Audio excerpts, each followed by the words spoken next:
got so many emails today. The time is now 5 o'clock, and I hereby call this meeting of the Finance Committee of the Flint City Council to order. Roll call, Madam Clerk.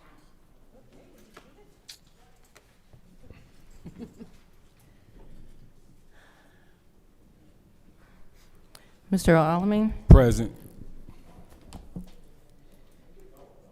Dr. Lewis is not in.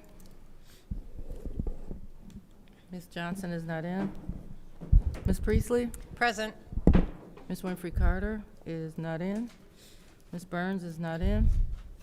Ms. Mashat? Present. Mr. Pfeiffer is not in. Mr. Jarrett?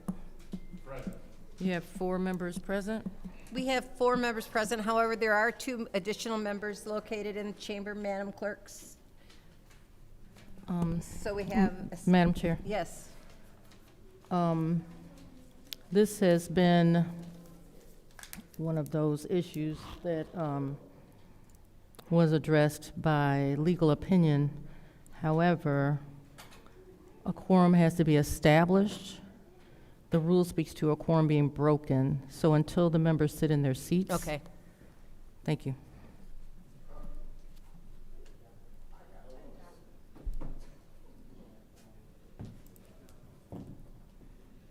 There we go.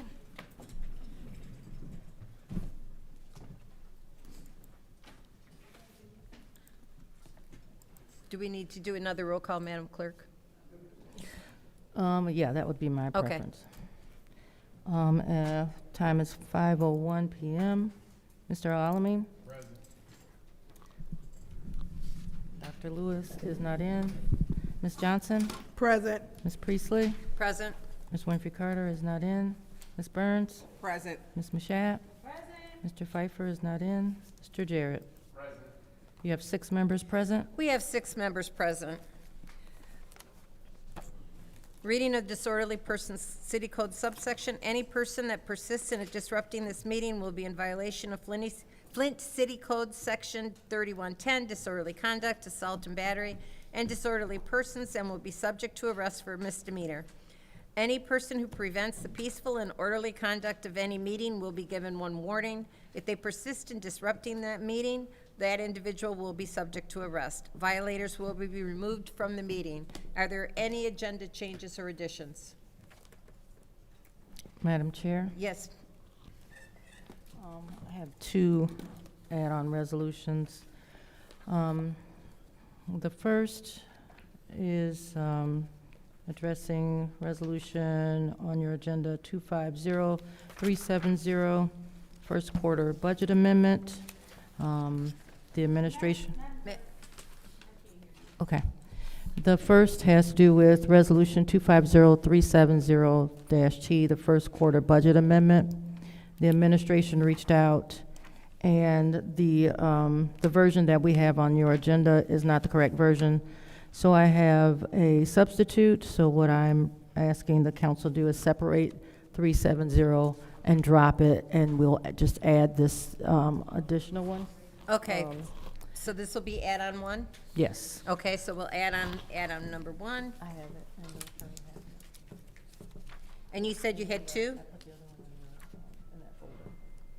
And the second is a resolution to do all things necessary to test the air quality for mold and other hazards within the Flint Police Department building. And that will be add-on number 2. Okay. And it is being presented by 6th Ward Councilmember Burns. And the staff is handing out both copies right now. Okay, that will be added without objection. Are there any other agenda? It was a resolution to test the air quality in the police department, but per Ms. Burns. That was a resolution for her. Okay, it is now time for public comment. Members of the public who wish to address the City Council or its committees must register before the meeting begins. A box will be placed at the entrance to the council chambers for collection of registrations. No additional speakers or slips will be accepted after the meeting begins. Members of the public shall have no more than 3 minutes per speaker during public comment, with only 1 speaking opportunity per speaker. Madam Clerk, who is our first public speaker. The first speaker is Brenda Anderson.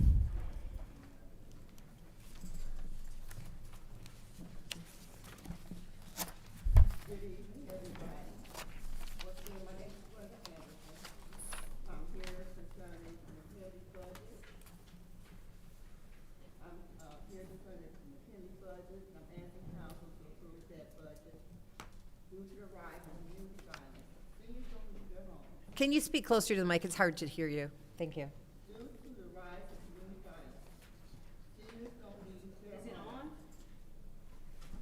Okay.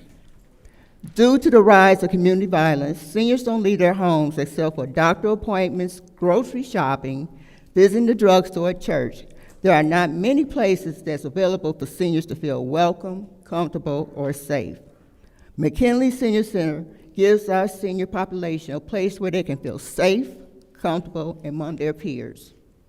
Senior centers benefit the elderly by promoting social connection. They combat loneliness by offering social activities and casual gatherings, which reduce social isolation and the risk of experiencing depression. Senior centers are a community within a community. It's a space where new friendships are formed and gives seniors a sense of belonging, which is critical for our mental well-being. The educational workshops, cognitive games, programs like art projects and crafts help to stimulate the mind and help to prevent mental decline. At McKinley Senior Center, they provide outreach programs, resource services to seniors and others in the community. Through education that helps to keep them healthy and safe, the demographic area of McKinley Senior Center are not always privileged to social programs and service in the immediate community. Many nonprofit organizations and community organizations have a tendency to focus on the north side area of Flint, leaving other areas of the community lacking in support, resources, and services.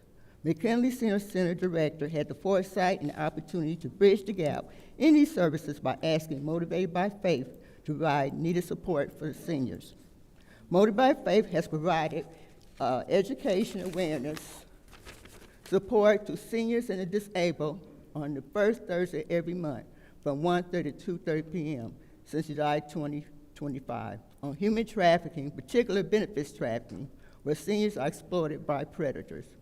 Motivated by Faith on the second Thursday every month from 1:30 to 2:30 since July 2025 provides sexual trauma and violence outreach groups for those seniors who may not have a support system where they can share their experience and know that they're not alone. Motivated Faith on the third Thursday provide mental health outreach groups so seniors have someone to talk to and share their experience with and have a safe space to discuss.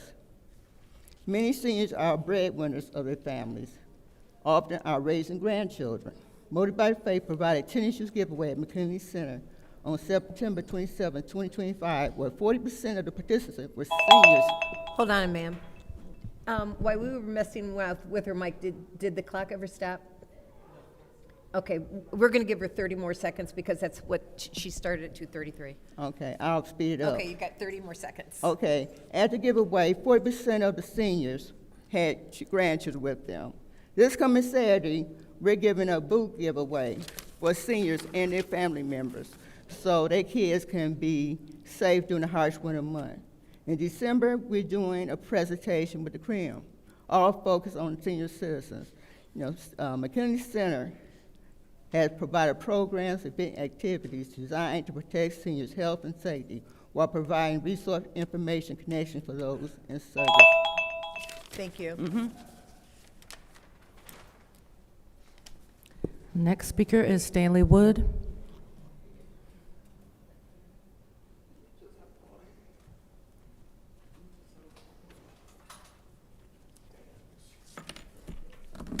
Shout out to the bad kids on the bus back there I'm sitting with tonight.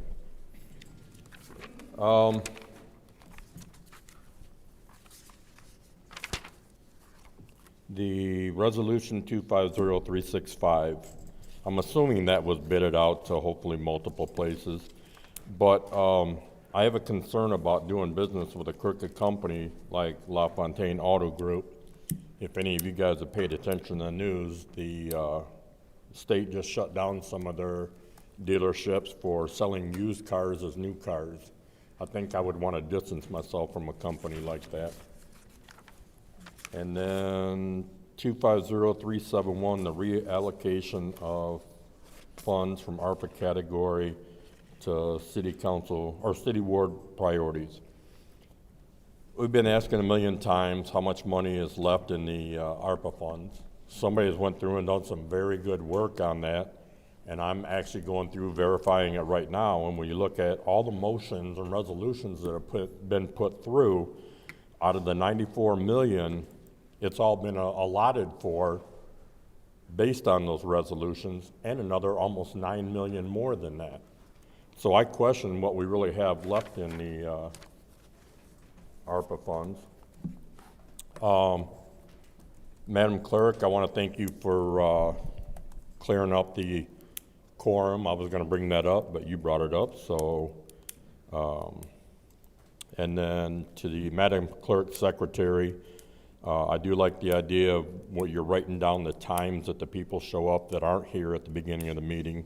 It's making it easier for my report that I'm doing. Madam Clerk, thank you for fulfilling my request for an appointment with you. I look forward to talking with you. Residency, I mean, we covered this over and over.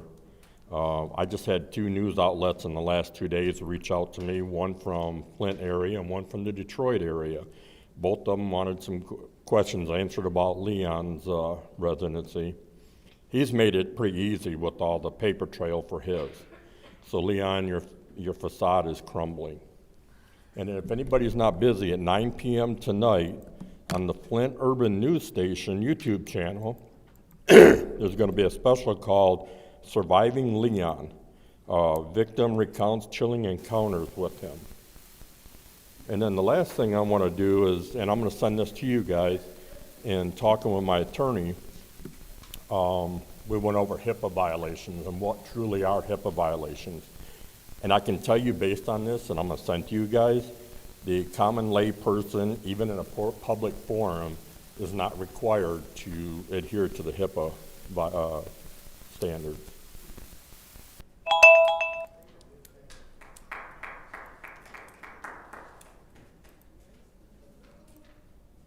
The next speaker is Arthur Woodson.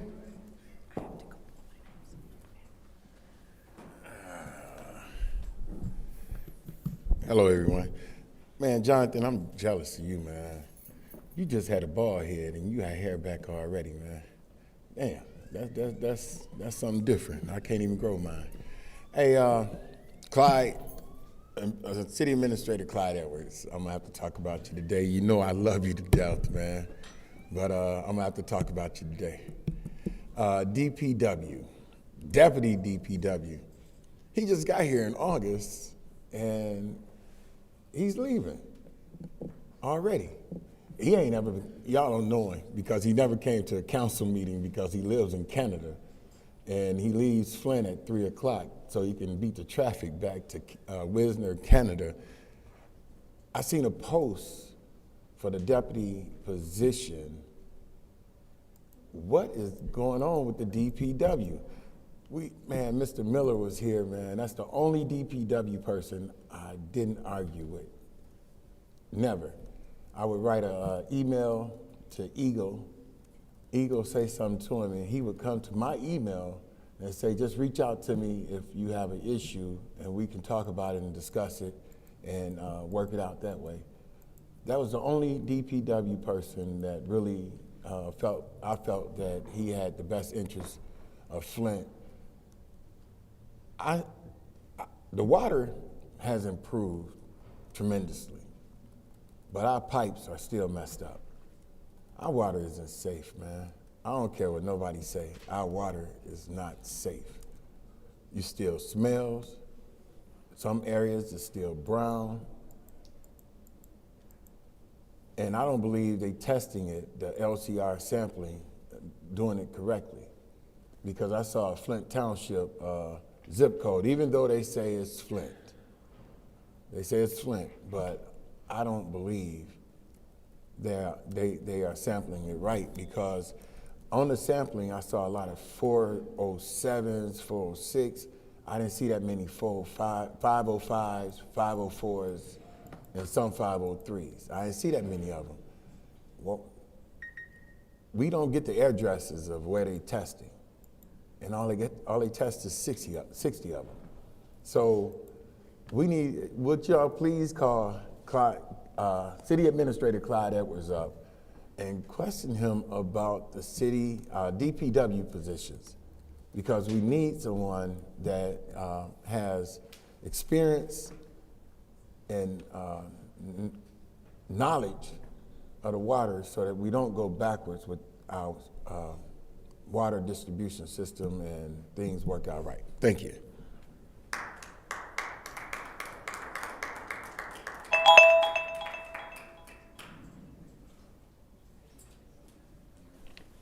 The next speaker is Sarah Houston.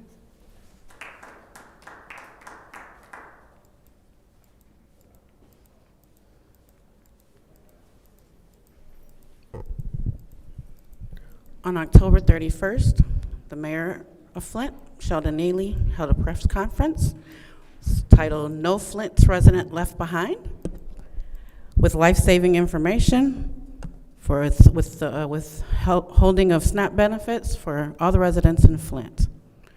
And I was scrolling that day and I said, all Flint residents, no Flint residents left behind unless you're deaf, because there was no sign language interpreter there. I saw Ms. Johnson, Ms. Priestley, Ms. Mouchette sitting up there with the mayor, and nobody yet and still thought that a sign language interpreter might be needed for this life-saving information for deaf people.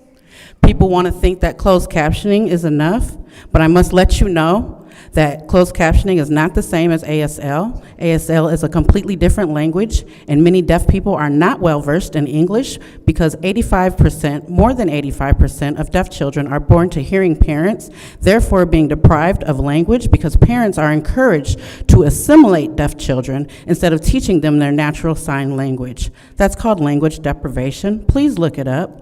American Sign Language is the appropriate way to serve the deaf community, especially seeing how the State School for the Deaf is right here in this city, and many graduates have settled in this city over the years. It was an afterthought. Yes, you got it later. You added an interpreter on later, but that video also froze after 7 minutes, so yet and still the deaf community is without this knowledge. It is imperative that when someone calls for a press conference, they call for the sign language interpreter. They know how to do it. They prove that they did because they've gotten a sign language interpreter after the fact. But if you can call up everybody and say, let's meet up, you can call up the agency and say, let's have a sign language interpreter for this life-saving information for all residents of Flint, Michigan. Very disappointed. I've been coming out here for the past 2-3 months as faithfully as I can, to get out here to advocate for my people, and it, ironically, is falling on deaf ears. It's unfortunate, but I want you to know that it's very important that you get an on-site, live interpreter, so that information isn't missed out on, because the afterwork, the afterthought that you thought you did to fix it, that didn't work either. So please, while you stand up there next to the mayor with this life-saving information, and he might have forgot, remind him, because I come up here for a reason. Thank you.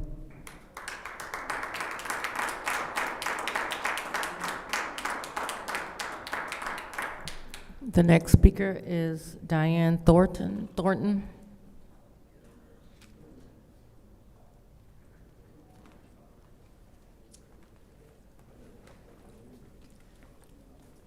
Diane Thornton, 4th Ward.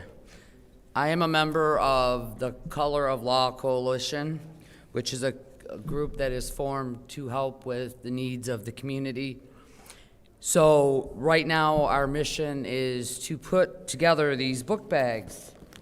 Some of you, Tanya mentioned last week, they have for the homeless and the drug addictions.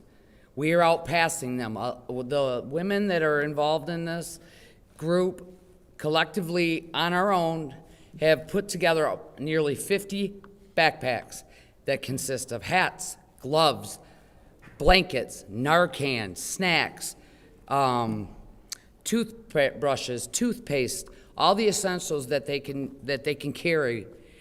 What we're asking for is if any of the community are willing and able to help us continue with this, because the need is great. Walk downtown any time of the day. Walk down by the river. These people are out there with no coats, no hats, no gloves, nothing. So we took it upon ourselves to gather these items together, and we are out there handing them out. So if anyone is interested, we have a Facebook page, the Color of Law Coalition. We have an Amazon wish list, so you can donate that way if you'd like to purchase some, and then they can get to us and we can get them out to the community. We also, most of the members are here at council each and every week. Tanya Jones, Taylor Sampson, myself, Deborah Clark, Miss Burns, Shantae. So if you have any donations, you could bring them in, purchase some gloves or whatever, and we will pack the bags up as many as we can get. We can't sustain, continuing on our own funds to do this. So I'm asking for the public to help because it is a great need. Also, I have some flyers that have a contact number if you have any questions, that you can reach out to us if you do purchase some items that you want to donate, that we're more than willing to come and pick them up. So there again, like I said, we are out here in the community. We have handed out probably about 20 bags up to this point. We're also wanting to expand that into going out in the community with like peanut butter and jelly sandwiches and drinks and tuna fish sandwiches, or that kind of thing. These people have nothing. You walk down and they ask, do you have a dollar that I can get a sandwich, or do you have any gloves? Thank you.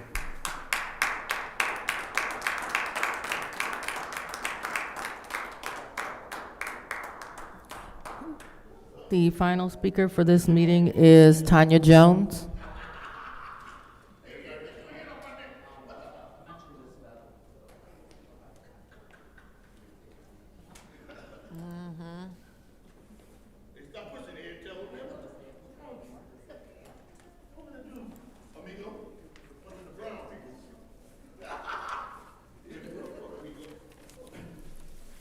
Good evening.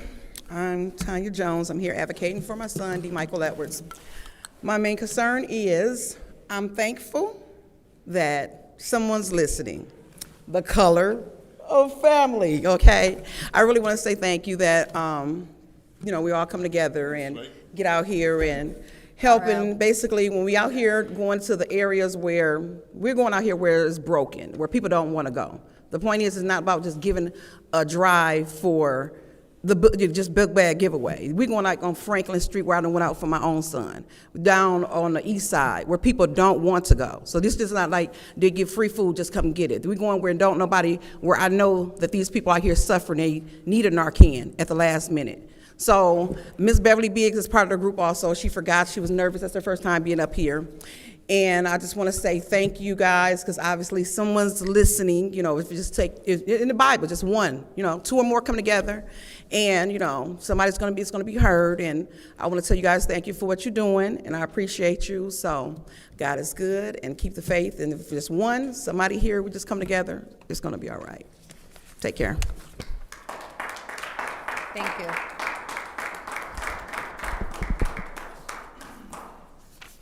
It's now time for council response. Council members may respond once to all public speakers, only after all public speakers have spoken. An individual council member's response shall be limited to 2 minutes. Is there anyone who wishes to? Madam Chair. Go ahead.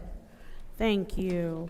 I do want to, because we all see what's going on with the federal government and SNAP benefits, and there seems to be a game of will they, won't they, is it actually going to happen?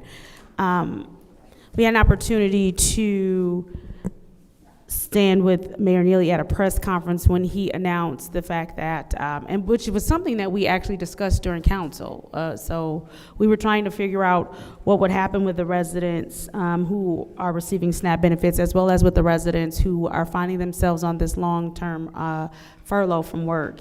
And so as a result of that, residents who are already receiving SNAP benefits, now, I understand there are quite a few residents who might have been waiting for a determination. Unfortunately, this is only for residents who are already receiving SNAP benefits and residents who are furloughed by the federal government. So, once again, residents who are already receiving SNAP benefits and residents who are furloughed by the federal government can come down to the help desk at Flint City Hall and sign up for vouchers to help supplement what they may be facing as a loss as a result of their SNAP benefits not being given to them in whole for the month of November. So they can come down to the help desk at Flint City Hall. Our Office of Public Health will be handling those vouchers, so they can tell you where to go from there. And then also residents who are federal employees, and this particular announcement is only for residents who are federal employees impacted by the furlough.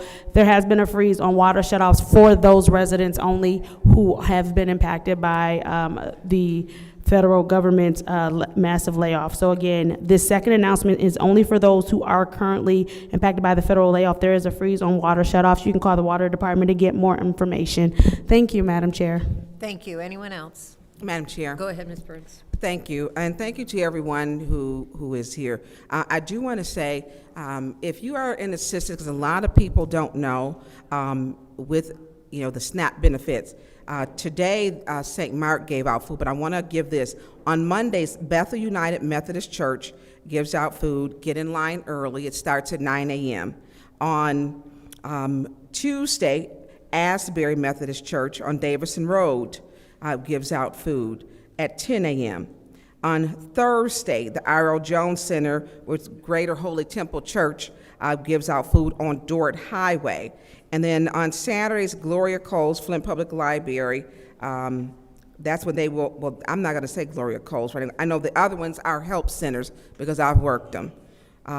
There was a need that was really great today. I've never seen the line at St. Mark be so long to where it stayed wrapped around the corner to King's School. I've never seen it that long, and it stayed until the food ran out. So there is a great need. Also, I want to say to the Color of Law Coalition, good job speaking. There are some wonderful ladies who have a heart to serve. Debbie, Diane, Tanya, Beverly, Shantae, and I don't think I missed, and Taylor, who we meet quite often.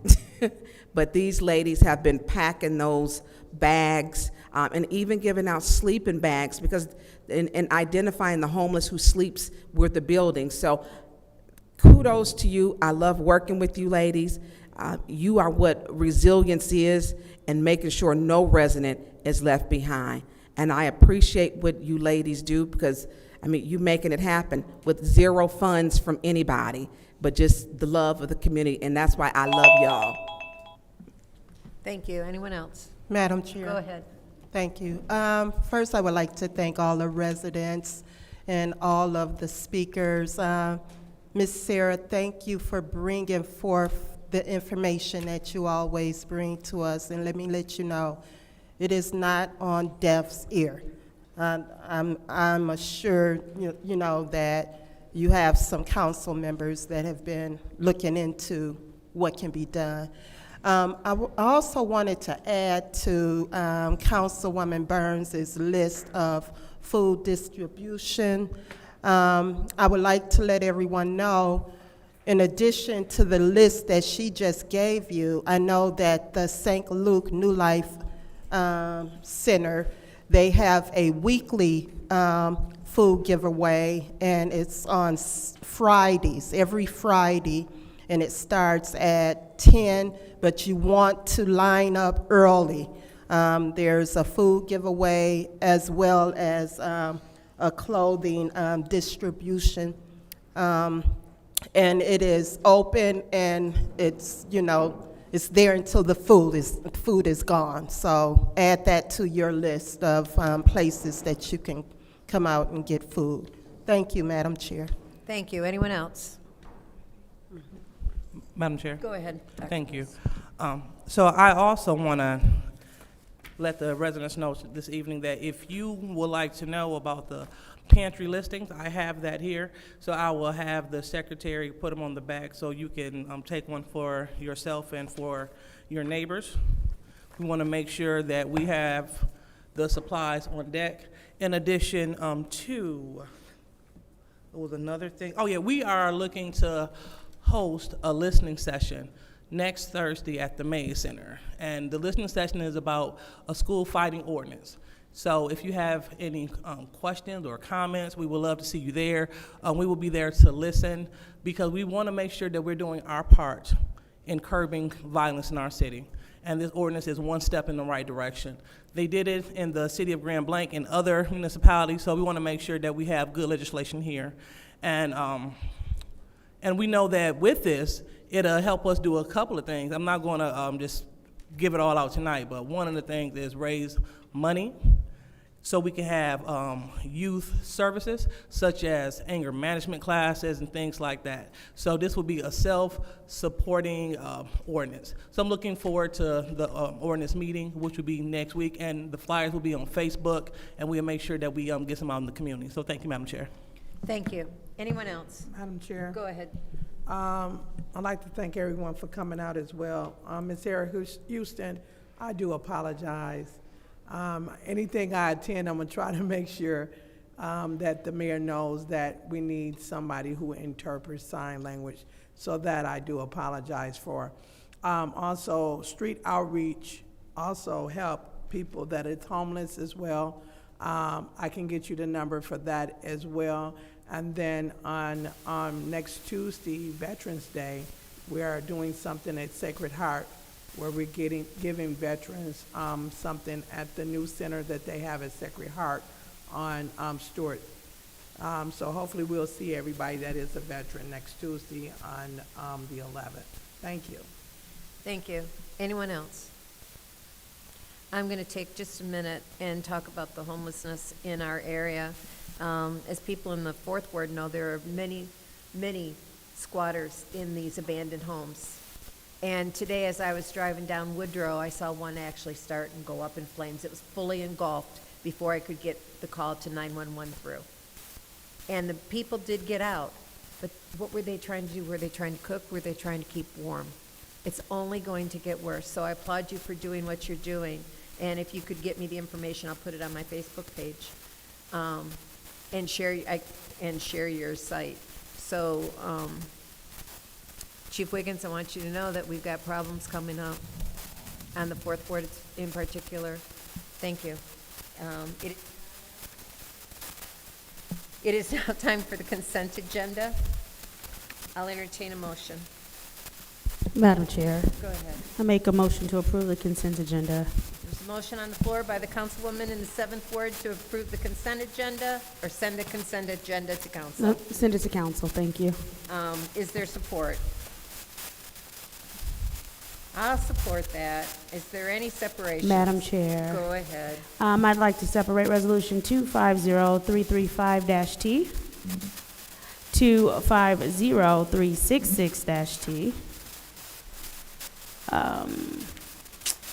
250369-T, 250370-T, and as well as add-on 1 and 2.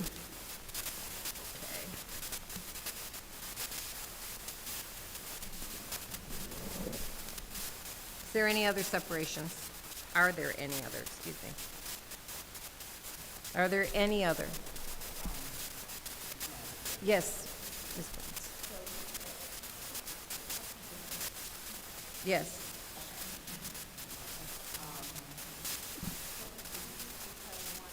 Absolutely.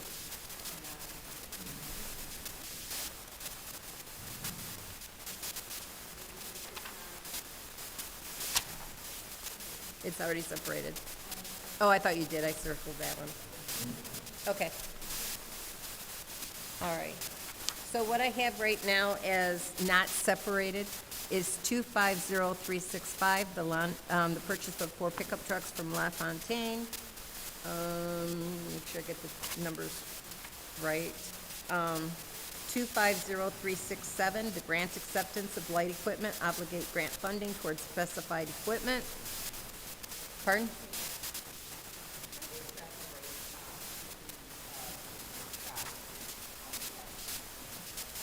Okay, that's separated. 250368, authorization grant site preparation for the Fire and Police Training Center. And those are the only two, so we only have 2 that are a part of the consent agenda. Do you want me to repeat those numbers again? Madam Clerk or Secretary? You got them? Okay. Is the clerk there? I can't see her. Okay, this is the roll call to send the consent agenda consisting of 250367 and 250368 to council. Mr. Alamin is not in. Dr. Lewis? Yes. Ms. Johnson? Yes. Ms. Priestley? Yes. Ms. Winfrey Carter? Yes. Ms. Burns? Yes. Ms. Mashat? Yes. Mr. Pfeiffer is not in. Mr. Jarrett? Yes. The vote is 7 yes, 0 no. The vote is 7 yes, 0 no. Those will be sent to council.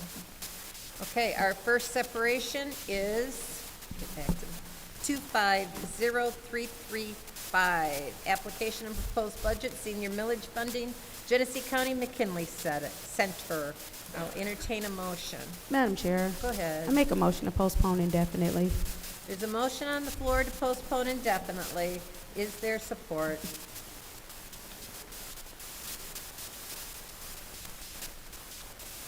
Is there support? It's been supported by the councilwoman in the 6th Ward. Roll call, Madam Clerk.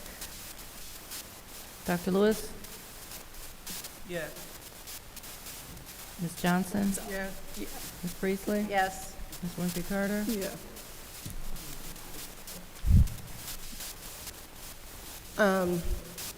Yes. Ms. Burns? Yes. Ms. Mashat? Yes. Mr. Pfeiffer is not in. Mr. Jarrett? Yes. Mr. Alamin is not in. The vote is 7 yes, 0 no. The vote is 7 yes, 0 no. That has been postponed indefinitely. Our next resolution is 250365. I'll entertain a motion for that one. Madam Chair, Go ahead. I'd like to send 250365 to council for approval. There's been a motion on the floor by the councilwoman in the 6th Ward to send 250365 to council. Is there support? It's been supported by the councilwoman in the 7th Ward. Is there any discussion, Ms. Burns? Madam Chair, Go ahead. Is Ms. Blair here? Is Blair here? If you can have Mr. Edwards. Or Miss- whoever, who's from Fleet, anyone from Fleet? Mr. Moore is over Fleet. He's the supervisor of Fleet. Yes, he is. Yep. So, from somebody from administration who can address this resolution? No, he doesn't. I know. He's over. Hello, how are you? Pretty good, how you doing? I'm good. So these vehicles, now, these are from La Fontaine, right? Yes. So I'm quite sure everyone's seen the article, and I am concerned. Yes. Well, they're rolling back the odometer and selling cars, used cars for new cars, new vehicles. So is there any, did you see that article? Yes. Okay, anything to say, I mean, should this be a concern? Oh, absolutely. But Blair is off sick today, so I haven't talked to her personally about it. But I'm sorry. Okay, no, Yeah. listen, I'm Oh, sorry. okay. Look, I was just, Yeah. you're good. So of course, I can reach out to Blair when she comes back to work, and we can check the particular trucks that we bought. But to my knowledge, they are new, and I don't think they are altered in any kind of way. But And I don't even know how we would check that. because, but when we're looking at, they were rolling, and the state took action on Yes. them. And I think, did they lose part of their licensing? I'm not sure of the Yeah. details of that, but one thing I know is you can check the bill sheets that Blair gave me on the actual bills of the truck. So Yes. will she be back Monday? I can't say You know? for sure, but Not sure? not sure. Okay. I don't know if my colleagues, because, I don't want them to, and they had a lot of, they did this for a long time. Which, you're thinking you're buying a new vehicle, and like the city, and they're not new. I hear you. And that to me is a problem. I'm gonna, because Blair is in here, and I don't know what, if anything, she would, to be able to check to make sure that the city is getting what they're supposed to be getting. I don't know if anyone wants to have it. Okay. I would like to put a motion on the floor to send it to Special Affairs. There's a motion on the floor to send to Special Affairs by the Councilwoman in the 6th Ward. Is there support? I'll support that motion. Supported by the Councilwoman in the 5th Ward. Roll call. Ms. Johnson? Yes. Ms. Priestley? Yes. Ms. Winfrey Carter? Yes. Ms. Burns? Yes. Ms. Mashat? Yes. Mr. Pfeiffer is absent. Mr. Jarrett? Yes. Mr. Alamin is not in. Dr. Lewis? Yes. The vote is 7 yes, 0 no. The vote is 7 yes, 0 no, though that will be sent to Special Affairs. Our next resolution separated is, get rid of that page, 250366, Professional Services Agreement, City of Flint, and F&B Operations and Resource Management. What is the pleasure of the body? Madam Chair. Yes, ma'am. I make a motion to send this to council. There's a motion on the floor by the Councilwoman in the 7th Ward to send to council. Is there support? Support. Supported by the Councilwoman in the 6th Ward. Is there any discussion? Madam Chair. Not sure. Oh, perfect. Mr. Dungy, really quickly, because I see that this is, once again, a resolution resolving that the Flint City Council approves the professional services agreement between the City of Flint and F&B Operations and Resource Management for backup operator in charge of support services in the amount not to exceed $296,430. I also know in our notes that also says that a laboratory technician and supervisor have been hired and are receiving assistance. Then I know in the staffing notes, it talks about they've been with us since about 2017 because Eagle suggested them. 2023, we have done another contract. So ideally, how many employees are needed to operate on our own? So currently, they're just operating in the lab. They're overseeing the operations of the lab. But they do have that in there. If we had a hiccup and we lost operators, there for a while, we were losing quite a bit of operators. So the original contract was to sustain operations if needed. Ideally, how many employees do we need to operate on our own? So I have 5 operations foremen, 2 operators, so 7. So 7, Is and what we the wouldn't city have to affords. keep signing a contract to pay someone $296,430. So that contract mainly is to be a backup for us in case we were to lose personnel. But the main role of that contract is to oversee the lab.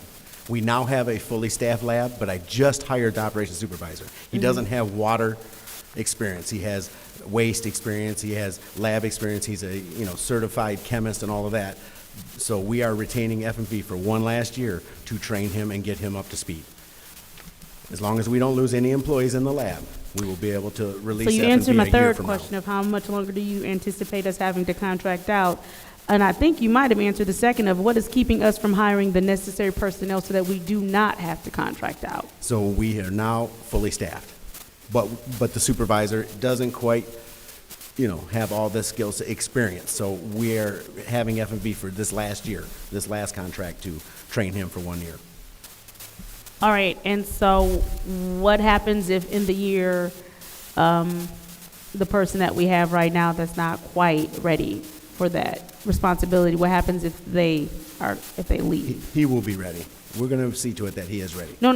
Well, first of all, we have a 6-month probation, and he's only been here 1 month, roughly. So we're gonna keep a tight rein on him for the first 6 months. If he doesn't make it within 6 months, we're gonna release him and find somebody that can fit that role. But our intentions is to get him up to speed within this year and be able to release F&P.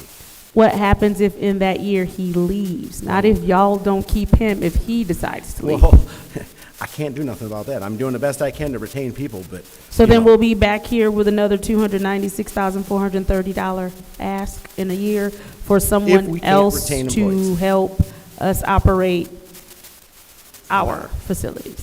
If we can't retain employees long enough to sustain the water lab, then yes, we would have to continue that contract until we can manage the staff. So And keep again, it fully staffed. ideally, so let's go back to our first question. Ideally, how many employees are needed for us to operate on our own? Well, we have that currently. We have, like I said, 7 in operations and 3 in the lab. So technically, we don't have that currently, because you just told me if one person leaves, then we're still with them. So ideally, how many people do we need to operate on our own?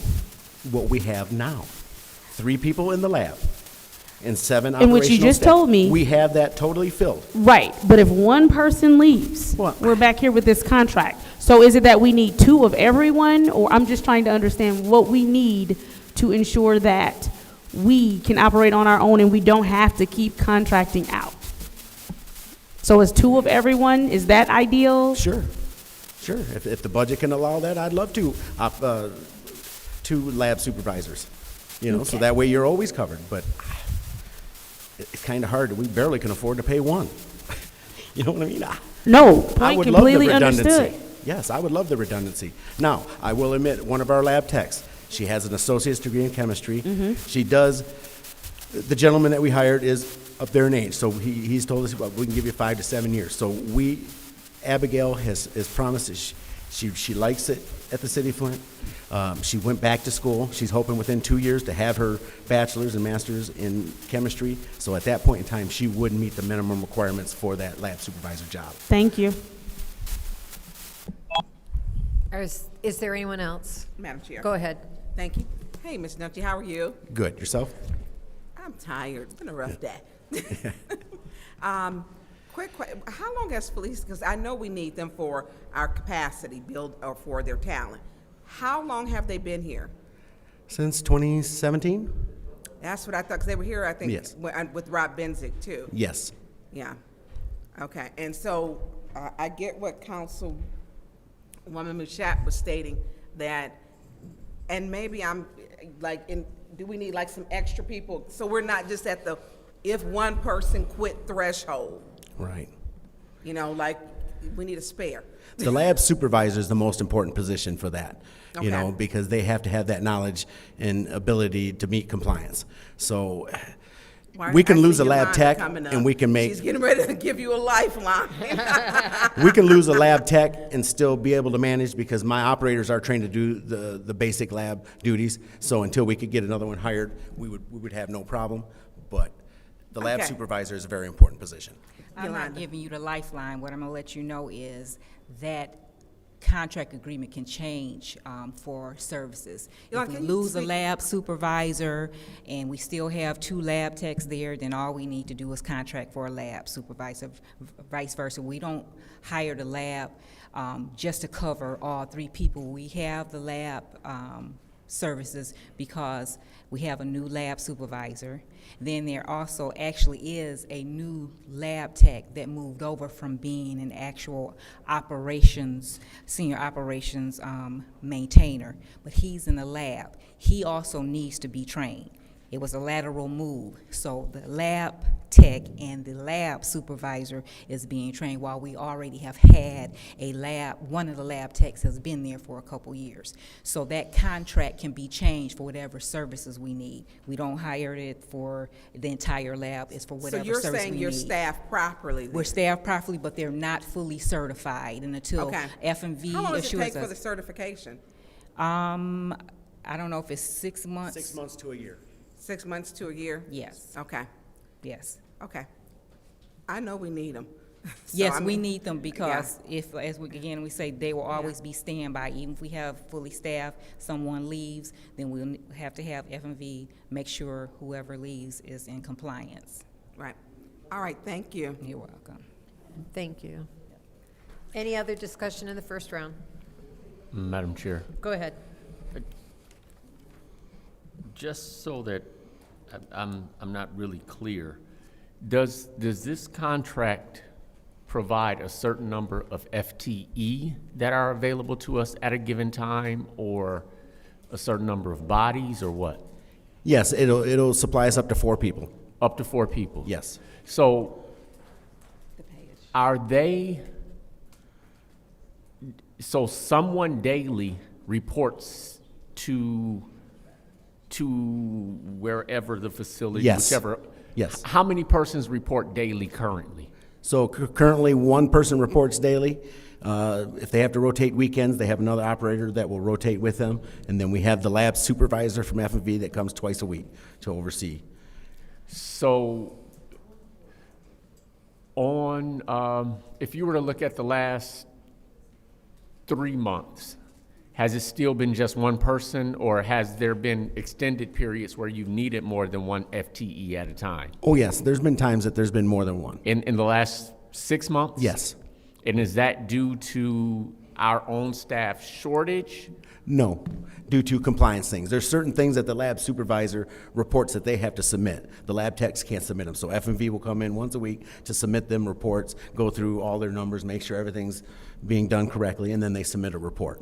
So the level of expertise or title, I'll say, that comes in daily now is tech? Yes, correct. Okay. He's a lab And tech. then from time to time, you might need supervisor to do reporting because we didn't have a supervisor at a time. Is Correct. that- Okay.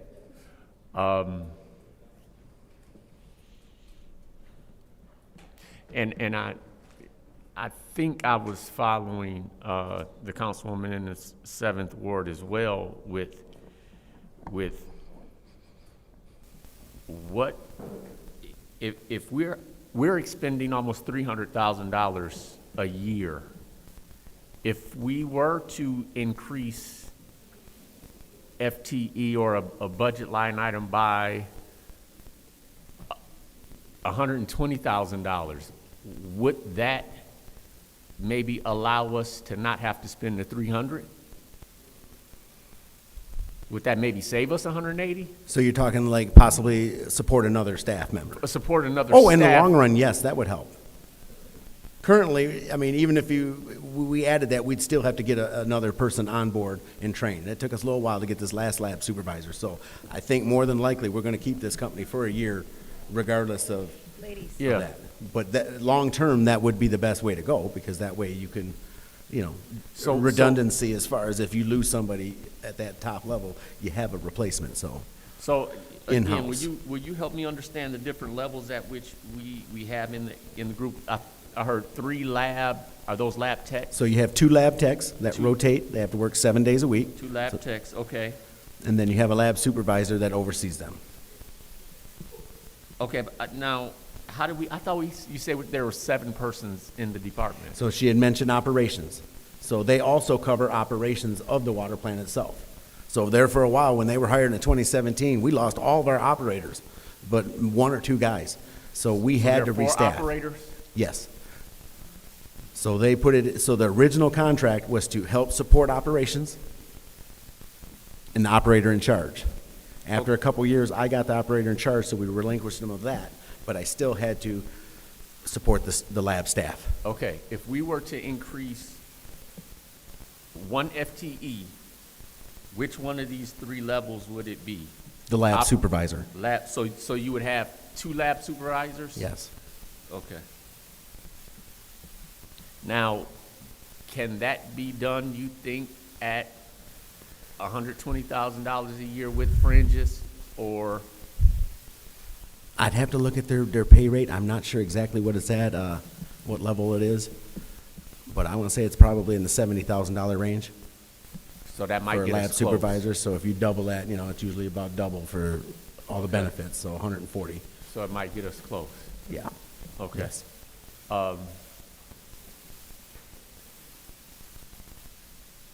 Thank you, I yield.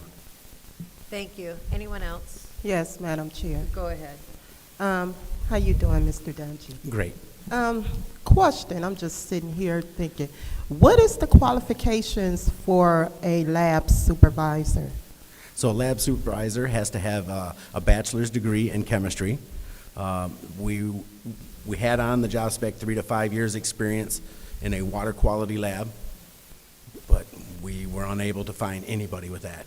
So this gentleman had years and years experience in a wastewater lab and labs for like GM and Ford. They also monitor all of their water and waste and treat it and stuff of that nature. So he had a ton of experience, but none in a specific water. Oh, so okay. that's why we tried to find somebody with water credentials because all eyes are on us. They're watching us. They don't want us to hire somebody that's not in the water industry. So, but we had no choice. It's kind of hard getting Yes. experience too in the water industry. Yes. What is the pay for the supervisor? Like I said, I think it's around the 70,000. I'd have to look. Okay.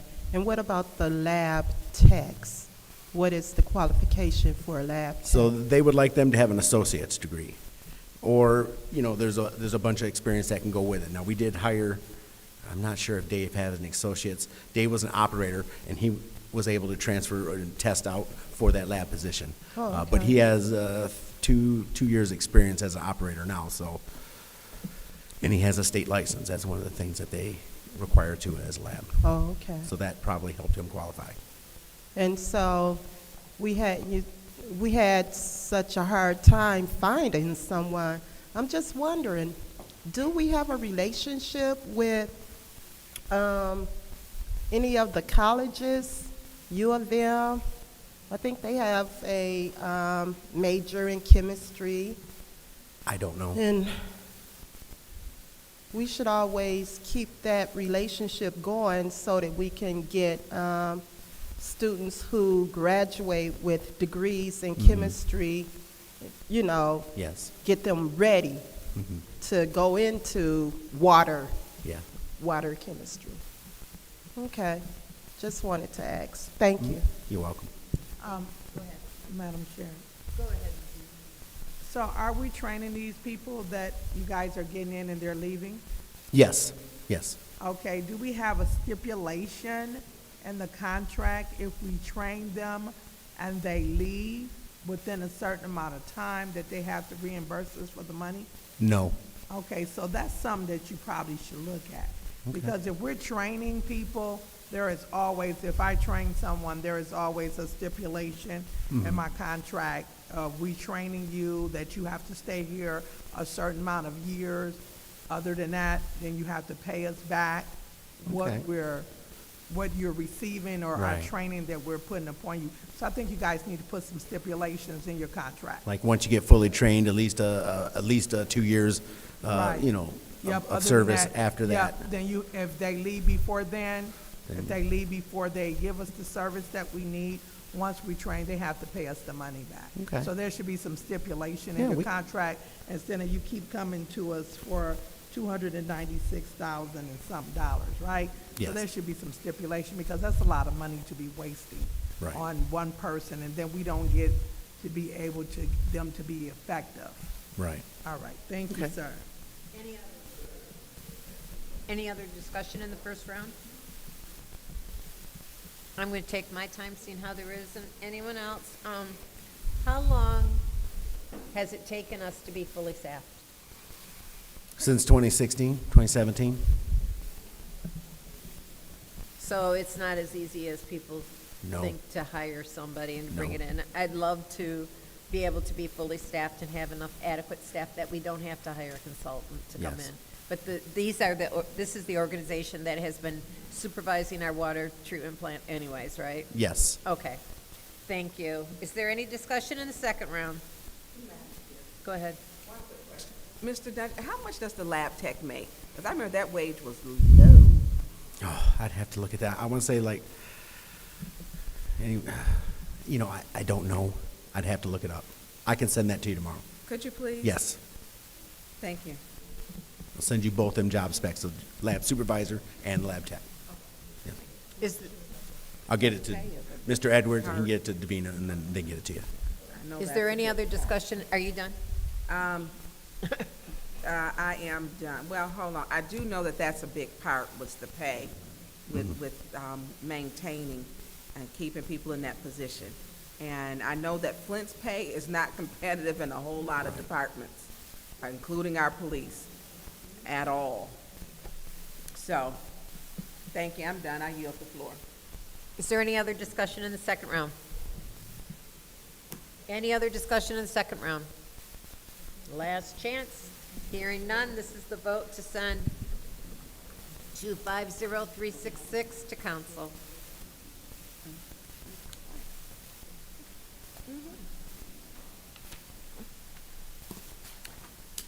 Ms. Priestley? Yes. Ms. Winfrey Carter? Yes. Ms. Burns? Yes. Ms. Mashat? Yes. Mr. Pfeiffer is absent. Mr. Jarrett? Yes. Mr. Alamin is absent. Dr. Lewis? Yes. Ms. Johnson? Yes.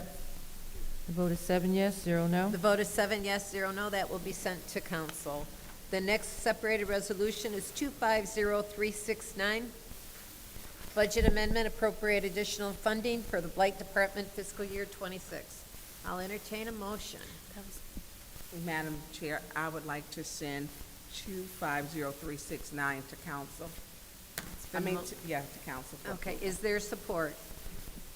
Support. It's been supported by the councilwoman in the 7th Ward. Is there any discussion? Madam Chair, Go ahead. is Mr. Brown here? Yep, here he comes. Come on up, please, Mr. Brown. So, Mr. Brown, as you are on your way, and Mr., it's going to get confusing now, Mr. Moore comes. So, can you tell me, what can you tell us about this $1 million? I know there's a lot to do in the city, as people like to just dump. I've never seen so much just dumping in my life. So, what are we going to do with this? Well, we're gonna, I have a whole lot of equipment earmarked. You gotta talk closer, I'm please. sorry. A whole lot of equipment earmarked where it's been on hold for me like 6 months through my relationships Oh, with some wow. of the people. And this grant, we wanted to bring it to you with everything else that's coming to you today.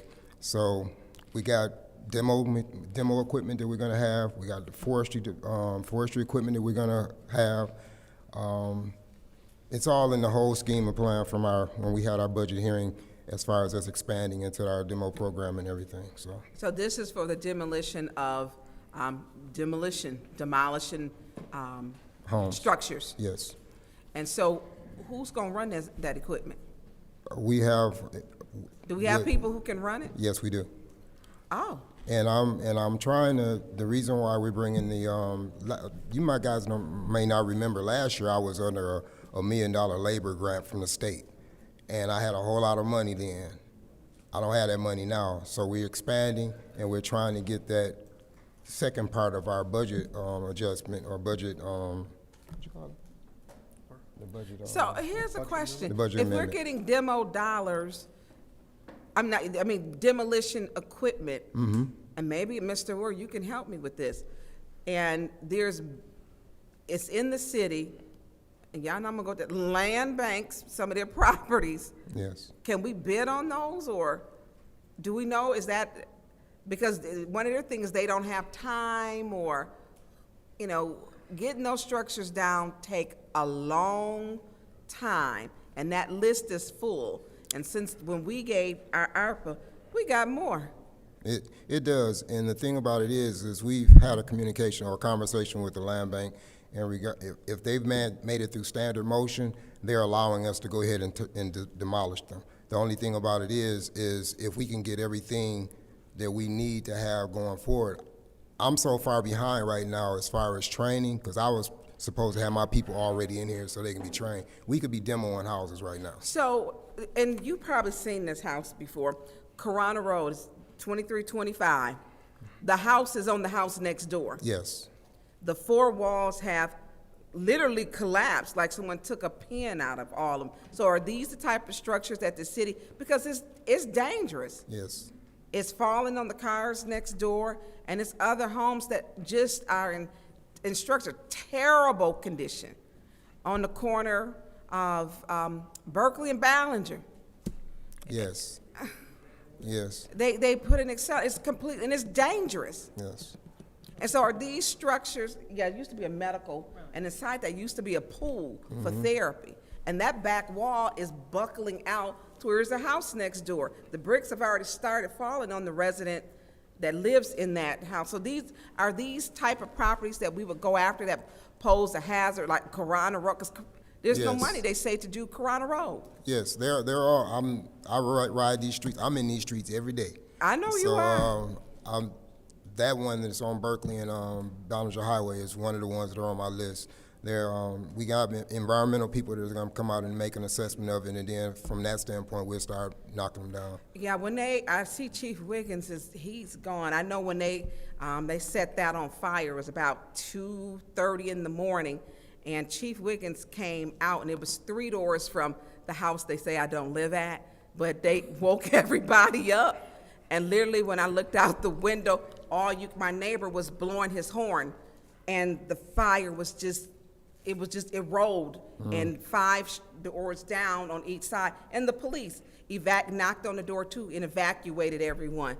So I think that having that, because some of these structures like those, once they're burnt out like that and just the chimney is standing, Yes. we need to get them down as quick as possible. So I am supporting this. Mr. Moore, you didn't have to say anything. I know you're happy for the first round, but I might get you on the second round. I yield the floor.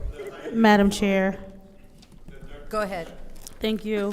I know that this is kind of a companion piece, if you will, to 250367-T, which we just went ahead and it went with the consent agenda, but this is an amendment that is being asked for based off the grant acceptance for the blight equipment.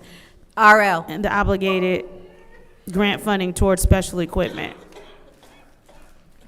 So I just wanted to take the floor to point out the fact that this budget amendment was being asked for because of the resolution that already passed with a consent agenda, and that's 250367.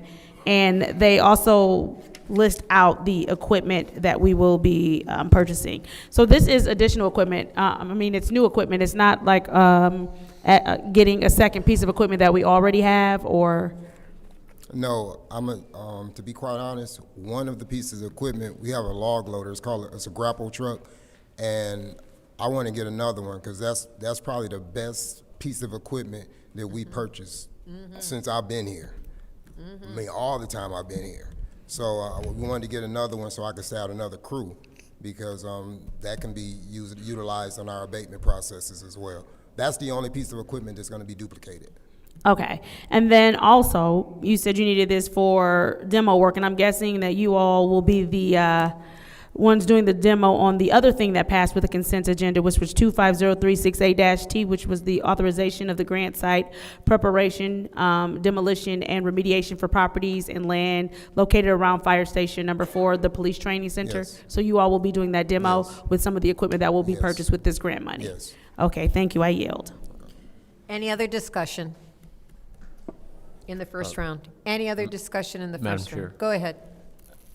If I can just get, or a little bit of understanding around this $525,988.96 for professional services, what does that entail? Or who are we contracting? RL? RL. That's me. That's the professional service. Don't make me give you a warning. Wasn't us.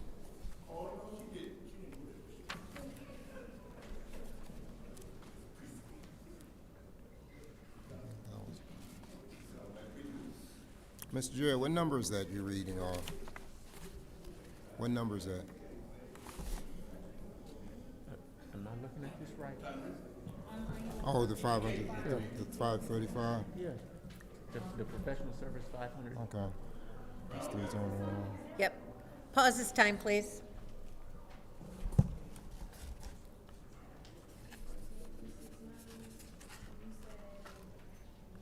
500, I can answer. 29,000, half a Okay. million. The professional For professional services piece on this, we were talking about the, Go ahead and start it. the amount of money that we're gonna utilize to, have you been out on the site down there on, the fire station? So. Have you seen it? So we're gonna contract someone for that, or?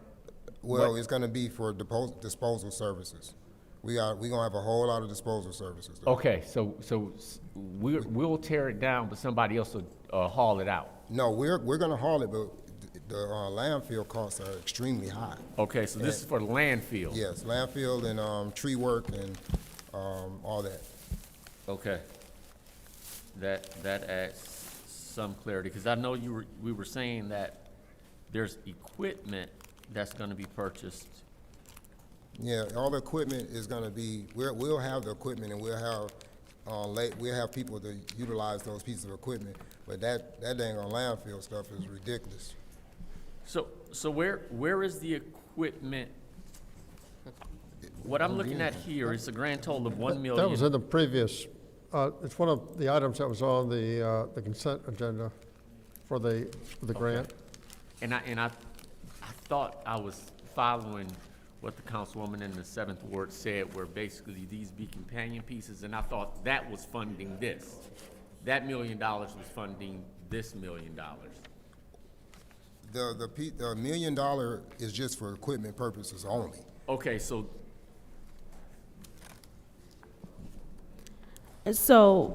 Request for this is a information. whole Go ahead. different $1 million. Oh, Yes. there you go. He got it.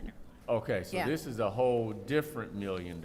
For your, they had asked for an additional million in their budget during budget hearings. And because we adopted the fiscal year '25 budget, they lost that million, and they're asking for it to go back to fund demolition and tree cutting services. That's correct. We talked about this during the budget session in June, that we would be back because the council had indicated that blight was their #1 priority. Okay, so where are we taking this $1 million from? How are we funding it? This was going to be part of the general fund. It's something that we had budgeted for in the general fund, but because we adopted the 2025 budget, this budget got cut, and if we want to work on the blight the way we had talked about, this is essential to have it pass. Okay, so is this $1 million part of the add-on resolution where? I'm just trying to track in my mind where this $1 million is coming from. This is coming from the general fund. Okay, so when I look at the add-on resolution that was added today, there is, The add-on resolution, there are two resolutions. The first resolution that was included in the packet was a early draft that we had. no, we got a add-on to replace what was in the That's right. packet. And if you look at that one, there is no blight in that one. So again, I'm asking, because I'm trying to be clear with my understanding, where is this, the $1 million that is part of the resolution we're talking about, this 1,008,000? It'll be part of the general fund. The general fund revenues, the taxes, income taxes, state shared revenue, all that is going to finance this. There is no additional revenue coming for these. Right. This is coming all from the general funds being. There's. Oh. Because one's just for blight and one's for the remainder of the. Right, and the concern from staff was that this resolution is essential to have because it is a priority that the council talked about during the budget process. We didn't want to get held I'm not up. questioning if it's, I would Thank you. acknowledge it's important. I'm just trying to understand where it's coming from. Yeah, it's just part of the general fund. Thank you. Any other discussion in the first round? Any other discussion in the first round? So I'll take some time, and this is something that is desperately needed for demolitions, especially in areas where the land bank is not tearing down houses. for example, this house that burned today on Woodrow, I was driving by to check on the address of the house next to it because the sides are falling off, and I was hoping to get a permission to get that one torn down. And I think I've talked to you about that house before, Arnold. And now, instead of just having the one house that needs to be torn down, now we have two. And the land bank isn't going to take them down, not for a while. And there's other houses. I mean, you just, although it looks better in the fourth ward, there's still a long way to go. And I want all this money in my own ward. I don't care if it goes in the rest of the, no, I'm not, I'm kidding. It needs to be split around, but the fourth ward in particular needs attention. Yes. I went around when we were discussing the land bank demolitions. We all had an opportunity to go around our wards looking for houses to tear down. And I compared my list with the land banks, and I had over 200 additional houses. They only added 100 to the list. So at that time, I still had 100 basements. On the corner of Woodrow and Burns, the land bank took out 2 basements, left a third. And across the street, another basement was left. And then this house down the street from that, a house on Kentucky, which is going to come down with using my ward priorities. It has trees growing in it, and it wasn't funded, but they tore down a bunch of other houses and they skipped that one. In the middle of all these other houses being torn down, they skipped that one, and that one's been sticking in my craw for a long, long time. So I am totally 100 in favor of this. I'm glad that we are doing some in-house demolitions, and I'm glad that we had the fund balance in order to do it, especially that fund balance is going to grow as we are careful with our money, as the state is collecting our income taxes. And we expect an additional, what, $2 million in revenue? Yes. So I'm in favor of that. Do you have anything else to add? Let's get it. Okay. Is there any discussion in the second round? Madam Chair. Go ahead. Mr. Moore, and I know this was before my time on council, but I know we approved money, ARPA dollars, to land bank for demolition. Yes. And I want to say if it was like 16 million or so. That's the right ballpark. Okay. I'm not sure the exact number, but close. So, and if I also understand, the ARPA funds, there was some type of reimbursement process. You didn't just get the money up front. You got reimbursed or invoiced. They would invoice us. They would invoice us. Do you know, and I'm not saying to the dollar, but within $1 million, how much have they invoiced us on that 16 million? It's been a long time since I looked. I'll send that to you. I'll send it to Davina. Do you think they've invoiced us 5 million? I think so, but I'd have to double check. I think they have. When they started out fairly slow, but now the process has picked up a lot of speed, so it's going a lot faster. So they have picked up. Yes, they have. Are they picking up and getting close to the number of homes that they stated they would be able to demolish for that 16 million, or they're picking up, but they're picking up relative to what they were doing? They're doing more than they were, but not as much as they said they would. From what I see, they've taken out a lot of homes. They're taking down a lot of homes. A lot of them. Okay. And backfilling and all that should be done? Yes.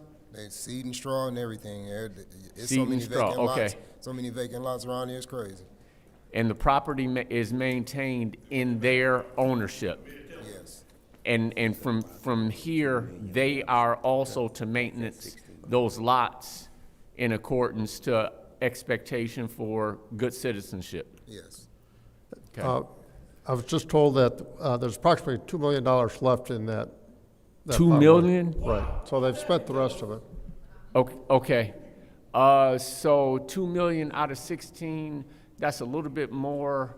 than 14% or so. So have we received approximately 80% of the home demolitions that were promised? I'm not the one to ask that question. It's kind of close. I can't say if it's 80%, but I do have it downstairs because I have a bi-weekly land bank meeting every week, and we talk about this. Good. So we do have another meeting on Friday. The last that I looked, if I'm not mistaken, the city of Flint had somewhere between 1,250 to 1,400 houses that they have demolished. Thank you. Is Somewhere there in any there. other discussion in the second round? But I got an exact Mr. list. Taylor, go ahead on my time. But I will have the exact number. I can go downstairs and get it right now for 2 weeks ago. I know a couple more bids went out for some more houses, and everything now that's being torn down and that has been being torn down for the last 6 to 8 months has been in the city of Flint. All of the out-county houses, those been torn down a long time ago. So everything right now is in the city of Flint. And they're out there still fundraising more dollars. The land bank is to continue to demolish homes in the city of Flint. Ms. Winfrey Carter? Thank you, Madam Chair. Mr. Brown, this question is for Mr. Brown. As far as the funding for the demolition, are we looking at structures that are privately owned? And I'm Yes. thinking about 1019 ML King. You know that house right there? Yes, yes. That needs to come down. Yes, ma'am. We're looking at everything because we're using going to be using like CDBG funding, and it's a different criteria for all that. So we'll be having those environmentally assessed, and then we'll start knocking those out. We're going after everything as long as we get the okay from building and safety that they've done everything that they had to do, get a standard motion, and they've notified the property owners and everything. We're going at them. Of course, that store right there on the corner of ML King and Hamilton, Yes. and the funeral home, those structures need to come down, particularly that store. Yes. That's dangerous. It's not safe. Yeah. It's unsafe. Okay, I just wanted to ask, are we looking at privately owned Yes, ma'am. structures? Thank you. Madam Chair, Go ahead. I do have a question. You know, I'm always in support because you do a wonderful job, the Black team in the city of Flint. Y'all do a wonderful job in the city of Flint. Thank you. But the question that I have is, are we tearing down, our land bank going to be responsible for their properties? How are we going to decide between which properties are going to be told that the city tears down or land bank tears down? Because we do know that land bank, you know, once houses they don't pay taxes, they go into the foreclosure, and then they become properties of land bank. So how are we gonna decide what the city is gonna tear down and what land bank is gonna tear down? Well, the land bank is already through the money that they were talking about as far as the money we get, the 16 million we gave them. They're still working on that. All the other stuff, I don't care where it's, who has it. I just want to see it gone. All right. It doesn't matter, as long as it's went through the process and we get the okay to tear it down, I don't care, we'll tear it down. So y'all just basically gonna be on Yes. one team? Yes. All right, that's great. Thank you so much. Okay. Any others? Seeing how I jumped the gun and stuck myself in before the end. Any other discussion in the second round? Any other discussion in the second round? Seeing none, this is the vote to send 250369 to council. Is that your pen?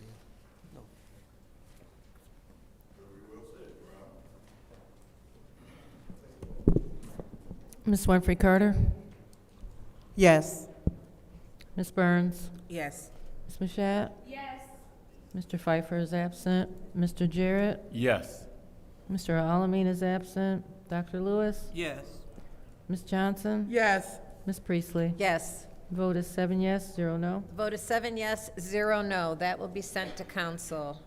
The next resolution is 250370, first quarter fiscal year 26 budget amendment. What is the pleasure of the body? Yes, ma'am. I'd like to postpone indefinitely. There's a motion on the floor by the councilwoman in the 7th ward to postpone indefinitely. Is there support? Support. Supported by the councilwoman in the 6th ward. Roll call, please. Ms. Burns? Yes. Ms. Mashat? Yes. Mr. Jarrett? Yes. Mr. Alamin is absent. Dr. Lewis? Yes. Ms. Johnson? Yes. Ms. Priestley? Yes. Ms. Winfrey Carter? Yes. The vote is 7 yes, 0 no. The vote is 7 yes, 0 no. That is postponed indefinitely. The next resolution is 250371, reallocation of funds, ARPA category, City Council Ward priorities. What is the pleasure of the body? Madam Chair, Yes. I would like to send that to council. There's a motion on the floor by the councilwoman in the 2nd ward to send it to council. Is there support? Is there support? Is there support? Seeing none, that motion dies for lack of a second. I'll entertain another motion. Madam Chair, ahead. I would like to, since that didn't get supported, the $30,000, I would like to send it to Special Affairs. Okay, there's motion on the floor by the councilwoman in the 2nd ward to send to Special Affairs. Is there support? Is there support? Is there support? Hearing none, that motion Support. fails. That's, Madam Clerk, was that too late? I don't think you had stated it. I don't think so. So, All right, it was too late because I was announcing that it had already failed. Is there I'll entertain another motion? Madam Chair, I will ahead. vote to leave this right here in the Finance Committee. Okay, there's a motion on the floor to leave 250371 in finance. Is there support? Support. It's been supported by the councilwoman in the 3rd ward. This is the vote to leave 250371 in finance.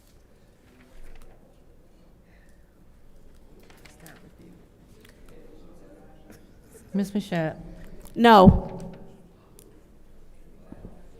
Mr. Jarrett? No. Dr. Lewis? Yes. Ms. Johnson? Yes. Ms. Priestley? No. Ms. Winfrey Carter? No. Ms. Burns? No. The vote is 2 yes, 5 no. The vote is 2 yes, 5 no. That motion failed. Going on to our special orders and add-on number 1. Yeah, that's, I can't remember which one. I think add-on 1 was the budget. yep. Okay. I just wrote add-on 1. Okay, this is add-on number 1. I'll entertain a motion for that. Madam Chair, Go ahead. I'd like to make a motion that we send add-on number 1 to council. There's a motion on the floor to send add-on number 1 to council. Is there support? Support. It's been moved and properly moved by the councilwoman in the 7th ward, supported by the councilwoman in the 6th ward to send it to council. Is there any discussion? Madam Chair. Go ahead. This is, and I know this was the one that our colleague in the 9th ward also had questions about. If Mr. Moore could please join us at the lectern.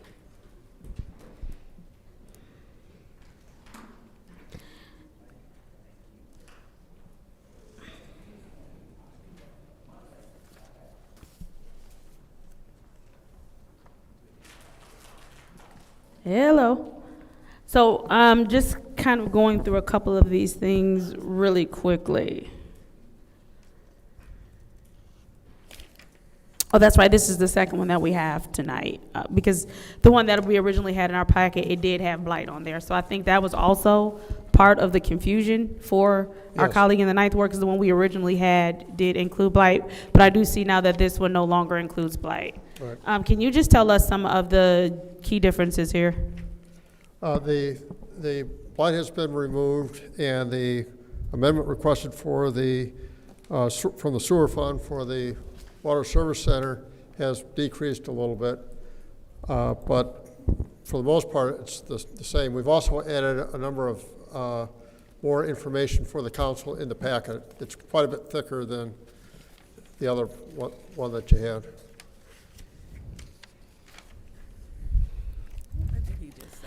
What was the last part? I'm sorry. Oh, we added more backup material for the city council so that if they had questions about what was happening, you would have more support information about that in your packet.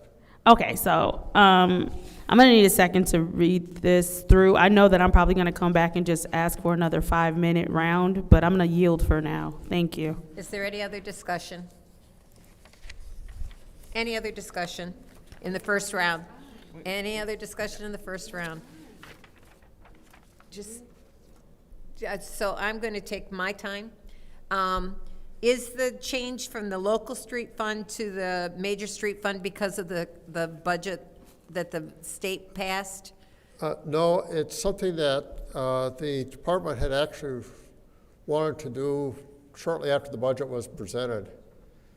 And they would rather take care of some of the major streets rather than the local streets. It's the same amount of money being spent for the same type of service. It's just the location of where they're going to do it. They prefer to spend it on the big streets. Okay, because I know that there is some changing in the funding model for street funding based on the state budget. Okay, that was my question. Any discussion in the second round? Let's take a 5-minute break so that people can review this. And I'll order that without objection. So we're going to take a 5-minute to review it.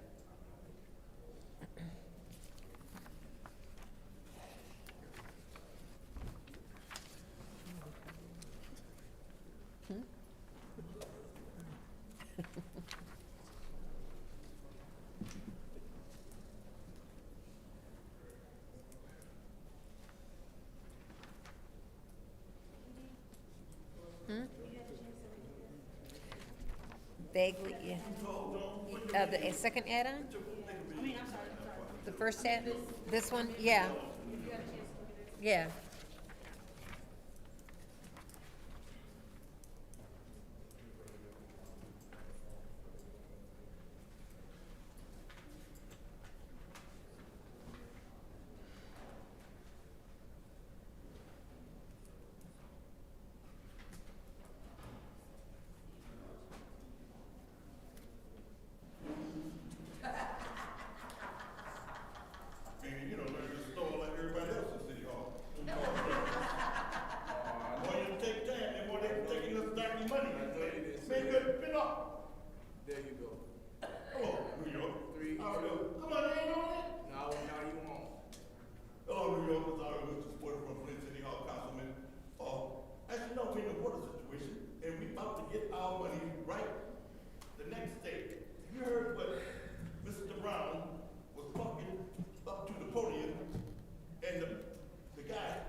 Yeah, it was just true, but if you, well, because I'm on the finance committee, right, so I know what's going on, and they're doing some changing around with some of the formulas, and then in 1 year, they're actually transferring money from the locals to the majors. Yeah, you would have. But then they also had it in Live with the League, they discussed it too. The church got them, and they got who got the land back, got this or what? The church people got it, because they have to pay no taxes. And that's why the land banks can't say a word, so they're gonna get dealt with by Mr. We're just, yeah, it's just between the funds, because you can't spend the local with the majors. The active guy can come again and keep on pushing Mr. Brown around. What? Get back around, Yeah. around, where you can get on down to take it to the greens. I want you to report it. I'll approve this message.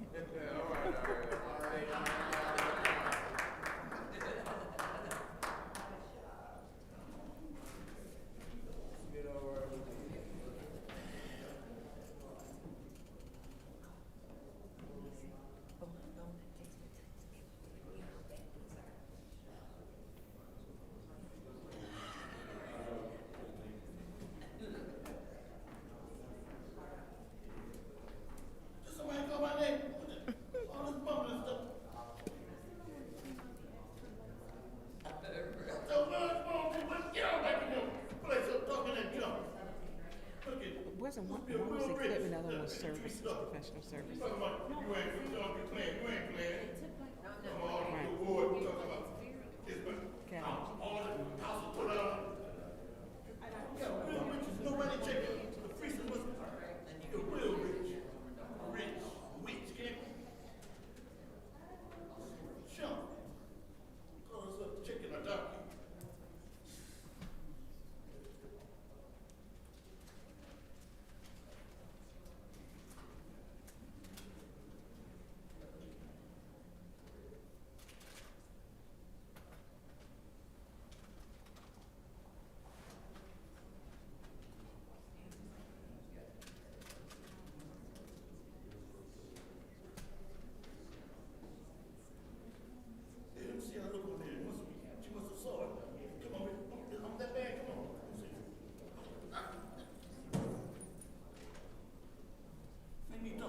Make it move, man. Turn it up. Come on. Yep. What?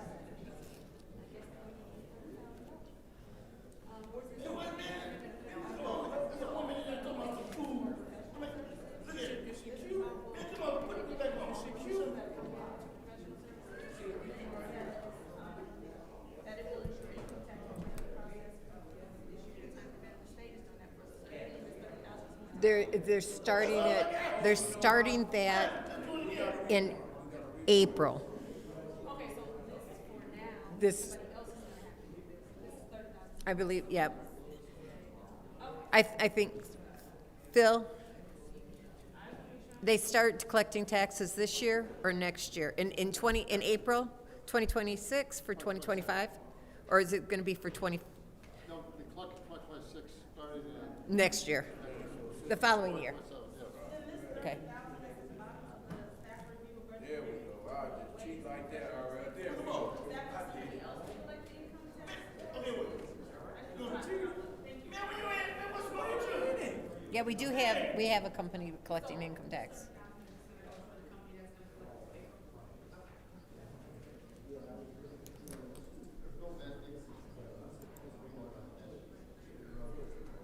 That's all you.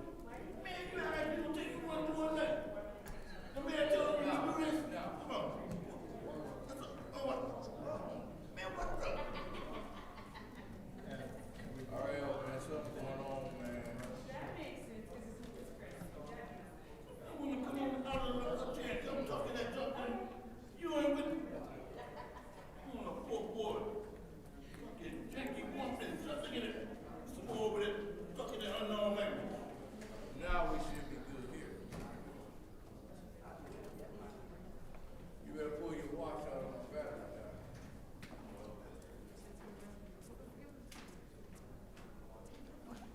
What's up, Steve? How you doing?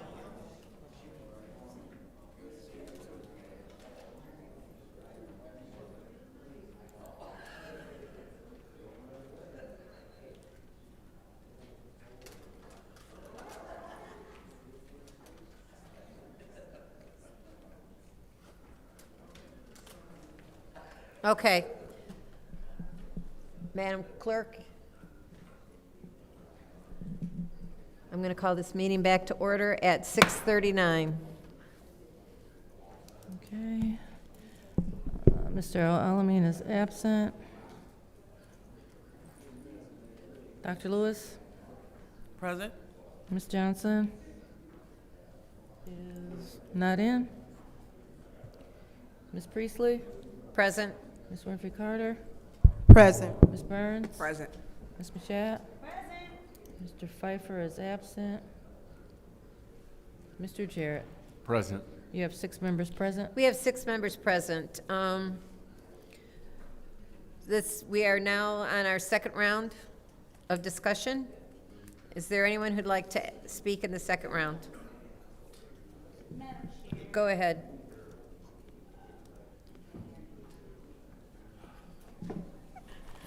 Thank you. So just as a point of clarification, because I am going to support this, but I do understand why we have a different resolution. I do understand why blight was removed, because they had a bit more of a pressing thing just to make sure that their part of the budget was handled. I do see that the sewer fund is indeed less. I see that the 30,000 is for, to ensure that the company that is currently capturing our income tax returns, that they can still be processed and refunds issued in a timely manner until the state takes over that in April, correct? That's correct. Okay. All righty. Thank you very much. I yield. Any other discussion in the second round? Any other discussion in the second round? Any other discussion in the second round? Seeing none, this is the vote to send add-on number 1 to council.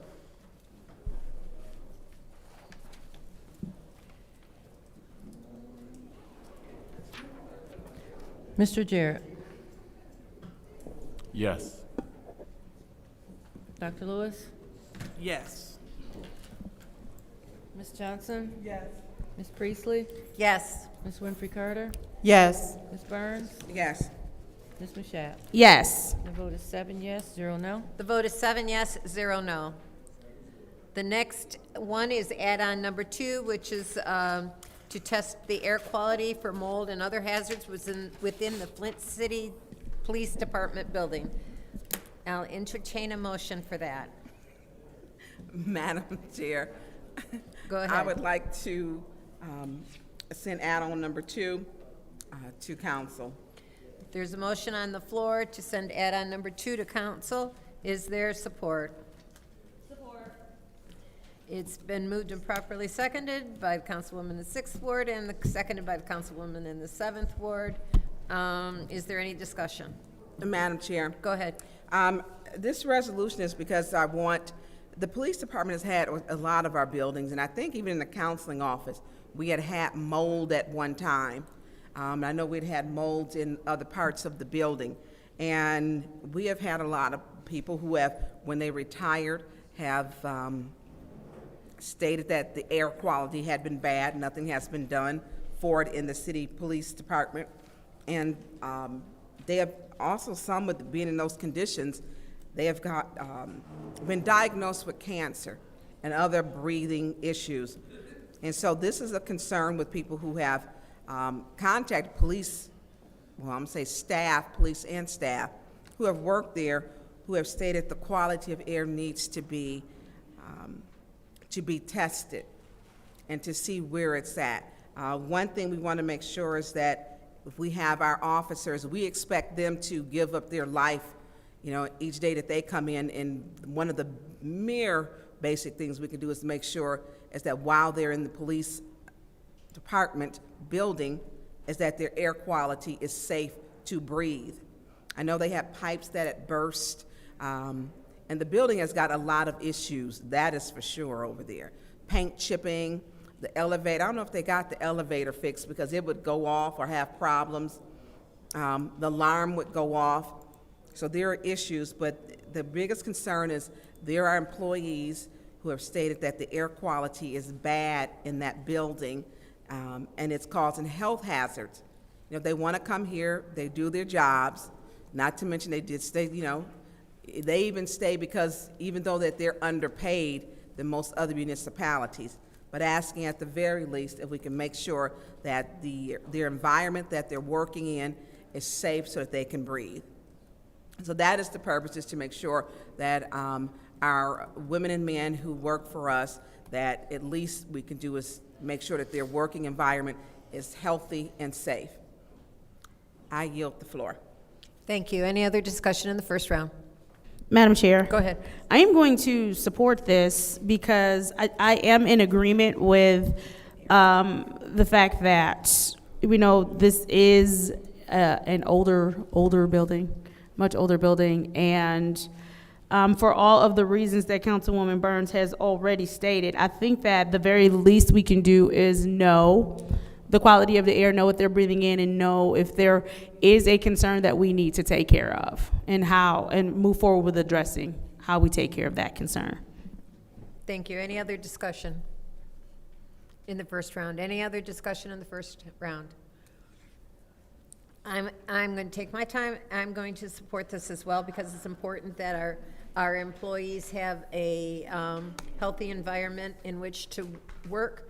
We don't want them breathing in dust and mold. So I'm going to support that. And now is there any discussion in second? Any discussion in the second round? Hearing none, this is the vote to send resolution add-on 2 to council. As soon as our clerk gets back. Dr. Lewis. Yes. Ms. Johnson is not in. Ms. Priestley? Yes. Ms. Winfrey Carter? Yes. Ms. Burns? Yes. Ms. Mashat? Yes. Mr. Jarrett? Yes. The vote is 6 yes, 0 no. The vote is 6 yes, 0 no. That will be sent to council. That concludes our resolutions. Our first discussion order, discussion Madam Chair, item. motion to adjourn. There's a motion on the floor to adjourn. Is there support? Madam Chair, I'll Oh, support we that got the motion. Cannabis update. Yeah, I did, so I rescind that.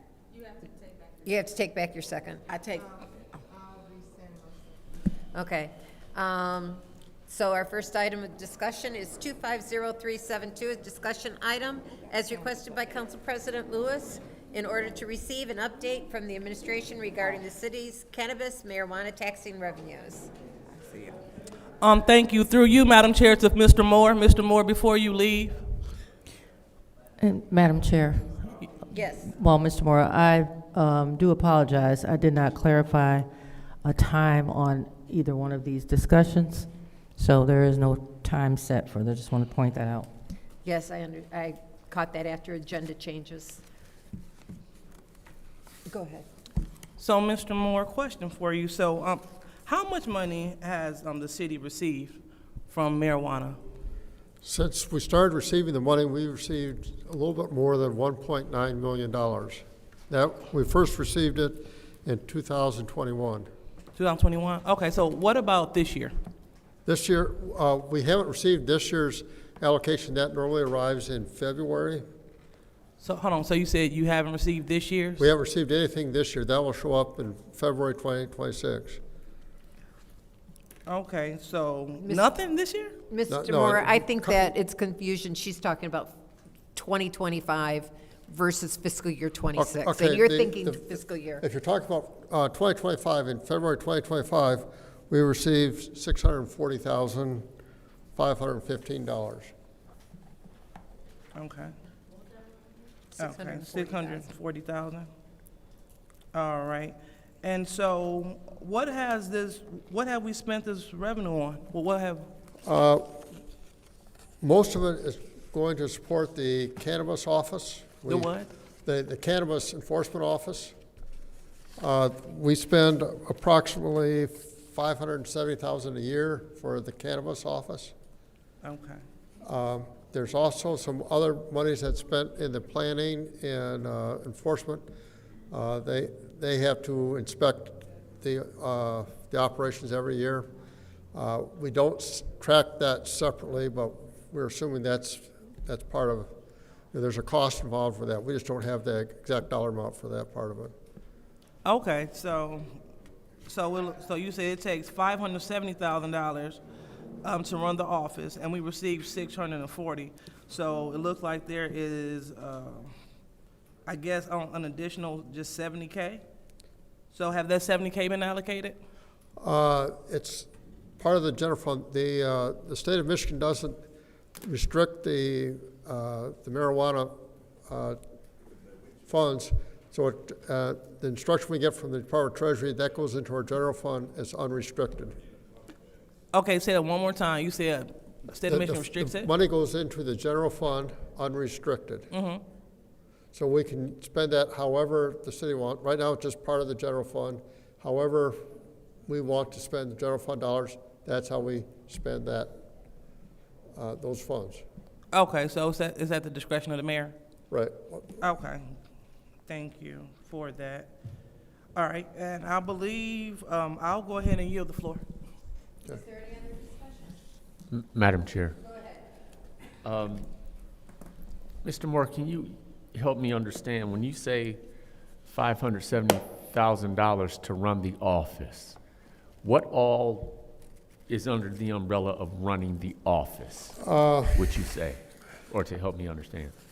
I'm not sure I'm the right person to ask that question. I mean, is it staff? It's staff, most of it's staff. How many FTE are there? Pardon? How many persons are in that department? I believe I believe, if I'm going from memory, it's either 2 or 3 people. 3? Okay, and supplies? I mean, I'm just trying to understand what all it means to run an office. Actually, a good part of it, just looking at the budget, a good part of that, the numbers I'm looking at were from included a pension grant. Most of that was actually for the pension grant we received. Was from a pension grant or for a pension? We've received the dollars for the legacy pension cost, but we had to allocate the cost of that to each department, and then that was transmitted to MERS. They gave us the money, but we had to have an expense for that. And most of their budget actually goes to the legacy pension cost. Okay, hold on. The tax revenue that we got from marijuana in February of 25 was, you said, 640. Yeah, I'm sorry. I just looked at this just before I came to the meeting, so I just printed this out rather late. Yes, that's correct. About 300,000 of that is legacy pension cost. And that really didn't come out of the city's pocket. That was mostly a legacy, came from the pension grant itself. Okay, so if I'm understanding then correctly, the legacy pension cost, which I understand a little bit about, is a cost that the city has to cover. But my point is this: if I'm understanding you, it got spread across all departments, even if they never existed when the legacy was established. It's based on the current staffing that we have. Okay, so this 570,000 that it cost to run the office, you're saying 300 of that was for legacy? Was for that, yes, sir. Okay, and is that going to we received one more pension grant in this fiscal year. We're not likely to receive another one for a long, long time. Wow. So. Well, who's pocketing the money, Mr. Moore? Okay, so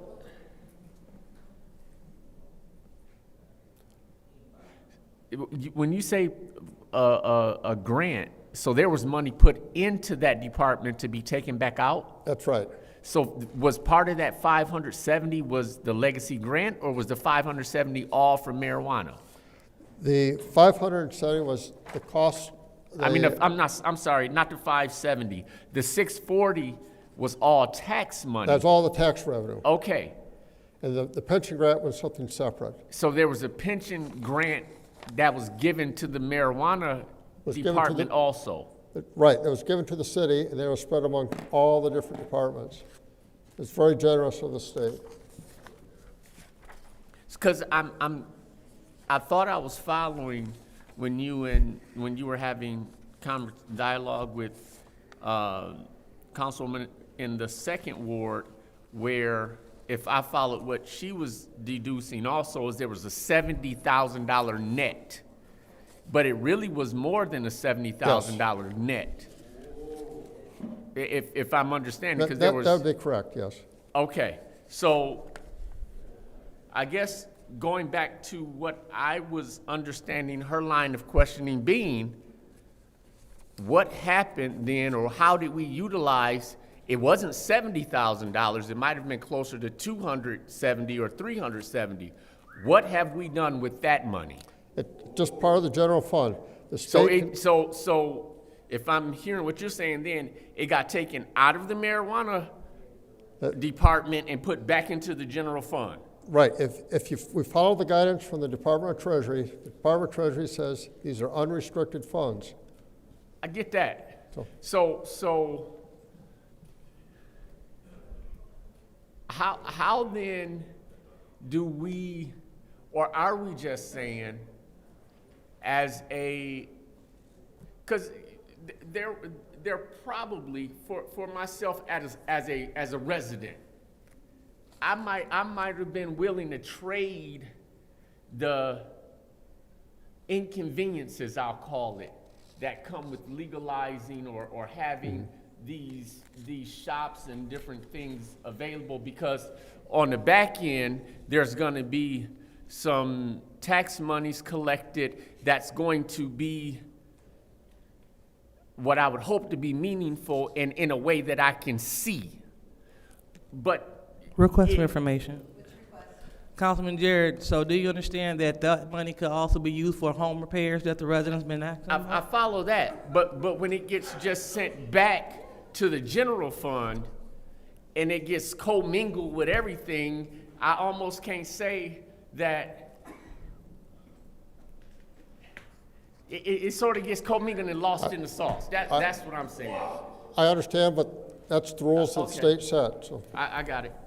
But I guess, because I was probably expecting, or my expectation coming out of this is that we would be able to identify where the money went. That's what and I think that, not to speak for the councilwoman in the second ward, but I would almost have made an assumption that was where we were going with this, or be able to go. The state doesn't require that. There's some funds where they require that explicitly, but this is not one of them. Okay. I yield. Any other discussion? Madam Chair. Go ahead. Hi, Mr. Moore. Hi. So, I mean, is this something we should be concerned about? Because I really just feel having this discussion with these funds, because they're unrestricted, that there may have been some inappropriateness. I like to shoot right down the middle, because this, and I'm catching all kind of different stuff over here. And so when people give us special orders, specifically on something with unrestricted funds, what's being done with them, is there anything inappropriate being done that we should know about with these funds? No, we're being very careful that we follow the law explicitly for them. I mean, I get concerned when Councilwoman Liddell Lewis states it could be used for home repair when she did not support that before. The state of Michigan says these funds are unrestricted. They're part of the general fund. Okay, so what have we been using it on besides It's just, salaries, fringe benefits? it'd be for anything in the general fund would be appropriate. But when we're taking it out, and Paul stepped up. So Paul, can you answer? No. I just want to clarify. Paul, like, no. The money is in the budget. It's budgeted, approved by you to be spent according to the budget. I mean, this accusation about inappropriate spending really irritates me. Okay? And that's all I'm going to say. This is the most honest man I've ever met in my life, and I'm sick of the accusations. So let me say this. Let me say this, because when we see this, I didn't put this on here. So let me be clear. When this comes up and I'm listening to my colleagues, we have the right to ask you if there's something, because it just doesn't come up. And I don't smoke marijuana, but some people do. And so when we're getting this out the blue and it's not budget time and we're being told, no one said no one's stealing, that's why we asked. That's why it was asked. And when it was said we should know, I believe that the money could be spent on home repairs. It's And in this the was general not, fund. this was not my special order. And so that is what council does. Council makes sure, and I didn't put it up here. Yeah, I have no problems with the question. The only problem I have is I didn't have as much time as I would like to prepare for it. And let me be clear, I don't know your last name. Borley. Morley? Borley, B-O-R-L-E. Thank you, I always, so Borley. It's not saying, and I like Mr. Moore, But when we have a CFO, sometimes the questions, when we're getting this, and it's a question regarding marijuana, and I'm looking at faces and expressions, and maybe you don't see that. This was not mine, then we have to ask the clear, and I like to put it because the public wants to know. And so if he states nothing is wrong, then Mr. Morley, we have to accept that. I want to clear the air because we're saying, well, you know, it could, point of question, order, you could be using this on home repair, and I'm getting it from someone who never supported home repair before. What? So. Point of order. Go ahead. Okay, so she's speaking to my motives. There is nothing that signifies that I do not support home repair. So it's just really. You voted multiple times for home repair. I know. And so she's voted no several times for it also. So let's make that clear. Point of she order. didn't vote for it every time. Which and that's point? a fact, not Okay, speaking to her motives. again, she's speaking to motives and she's not telling the truth. Not only that, but you must leave things that happened in the past in the past. That is Where does it state that? That is in Robert's rules. Go ahead. I'm sorry, but is Go it ahead. where's it Continue for us? discussion. Y'all can keep making up rules, but I want to be clear with this. I'm looking at this. I didn't bring this up, Paul. I'm not questioning marijuana because I actually trust what they do when I have a conversation with the people who run it. So I don't know when our deposits come in. I don't know. But when it's raised, I think it's a fair thing when it's Mr. Moore's job to answer for us. And so I didn't bring this up. But the conversations got really interesting in the sidebars did.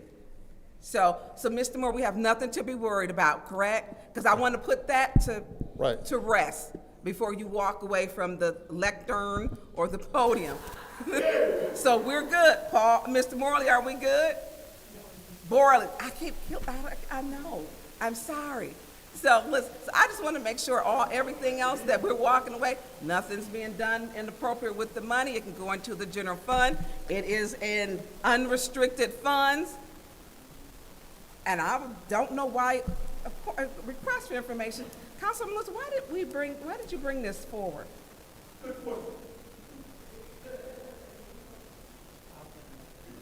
Go ahead. Go ahead. Is she not answering? No. Okay, so she doesn't want to answer. Okay, I yield the floor. Thank you. Thank you. both Any of other you. discussion? Go ahead, Dr. Lewis. Thank you. And so I wanted to answer it during my time because I don't want to inappropriately take the floor. And so it was brought up because it is time for us to continue to do our jobs and be good stewards of the money. And so since we have a lot of time to do our jobs now, we're not stuck at a crazy impasse for no reason. It's time for us to dig deep and see what's happening. And so understanding how other municipalities are using marijuana money for innovative things. This is nothing against the marijuana office. This is about when the money is placed in the general fund, what are we doing with it? And it's so sad to see how I'm getting so much, energy for no reason when people say they support home repairs. If we identify funds that can be used for home repairs, then we can take this to the body, we can vote on it for the residents to have home repairs. But what we were talking about initially, when you were saying I didn't vote, I always voted in favor of home repair, but we had a certain amount allocated for it. We just can't grab money out of the air and throw it there. Just like with this, if we have an understanding that marijuana brings in $640,000, and then we continue to talk about how much money after that office is funded, how much money is placed in the general fund, that's extra money that can be used for the residents. Now, I do apologize that you don't like me enough to understand that this is for the residents. And so if this body, if they're interested in utilizing the marijuana funds for the residents, we can move forward. But just want to know how administration been using it, because we haven't been using it, haven't been going to the residents. Who have benefit from this money?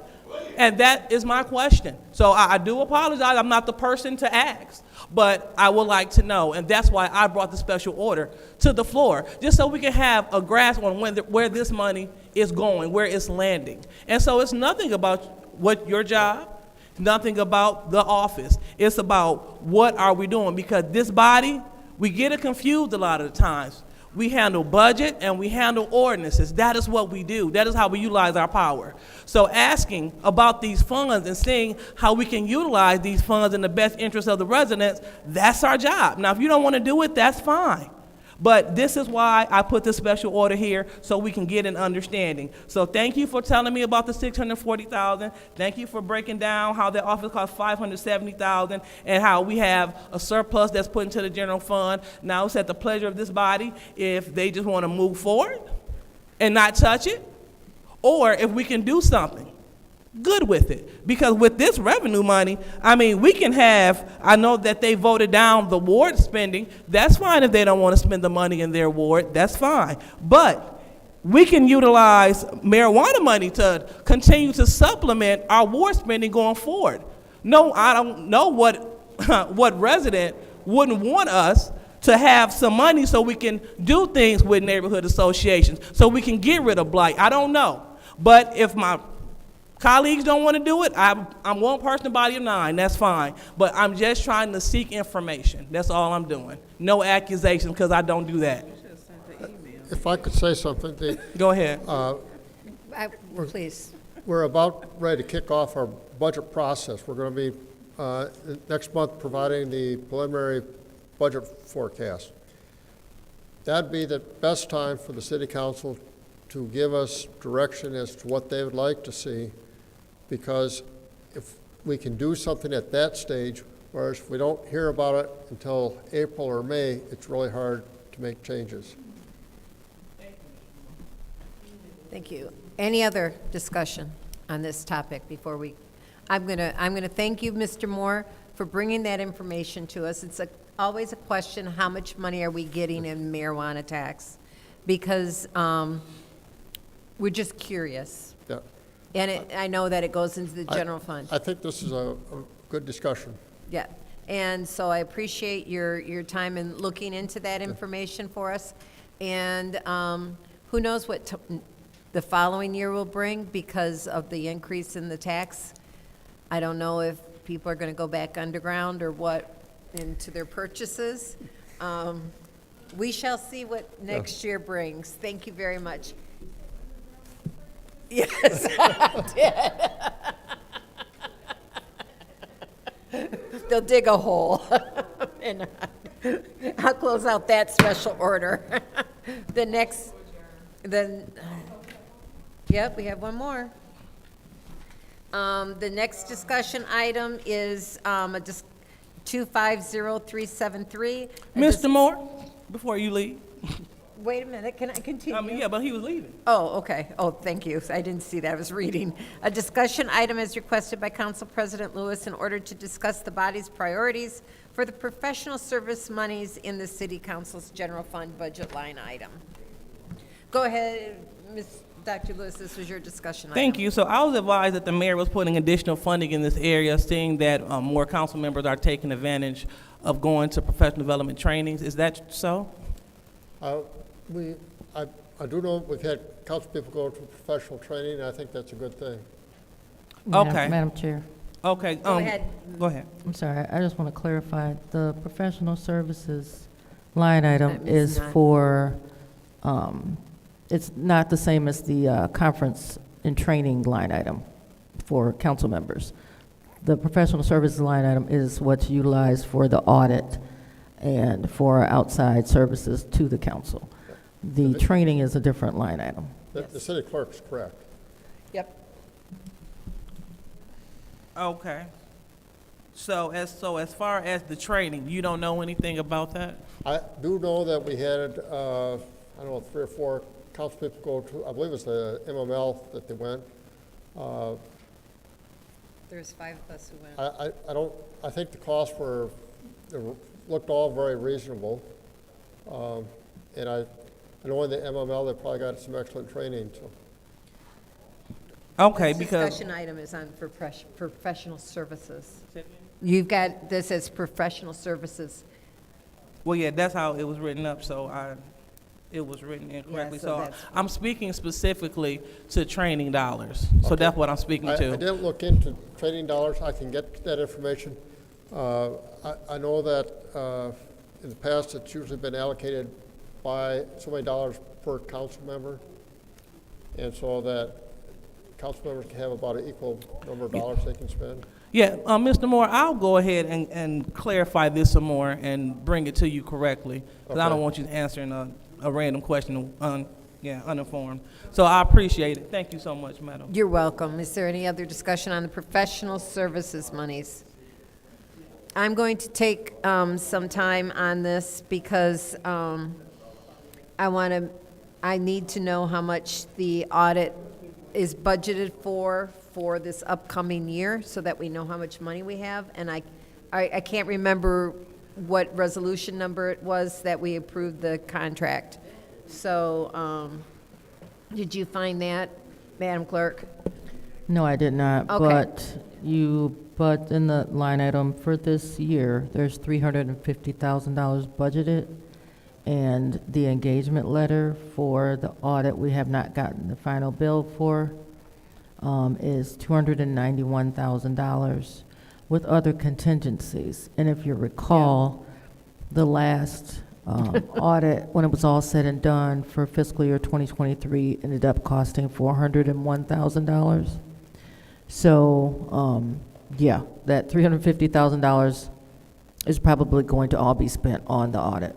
I would assume so as well, especially since it was delayed due to our cyber attack, as well as their scheduling issues. And then for the council's information, the Flint Housing Commission's audit was incorrect, and they had to go back and redo the Flint Housing Commission's audit.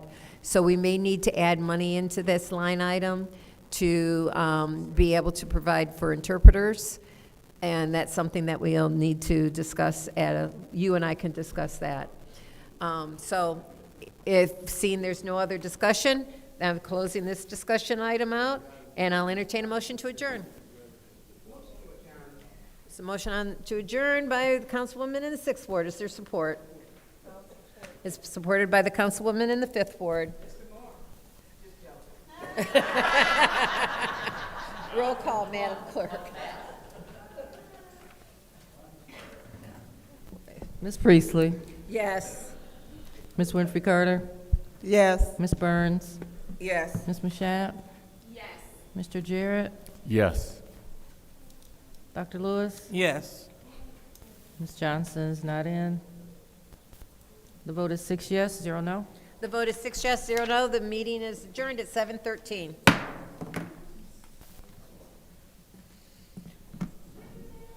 Yes, ma'am.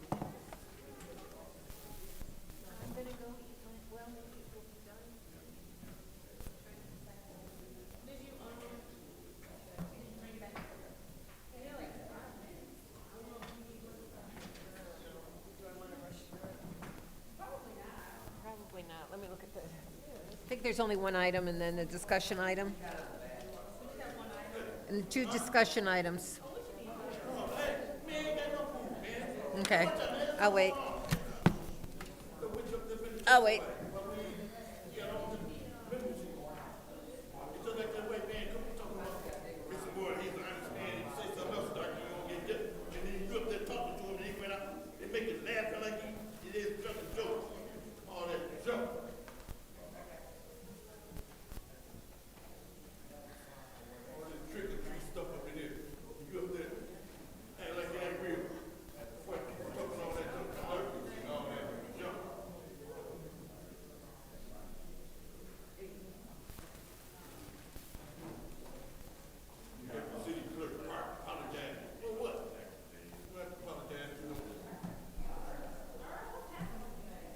He's really he's really on a,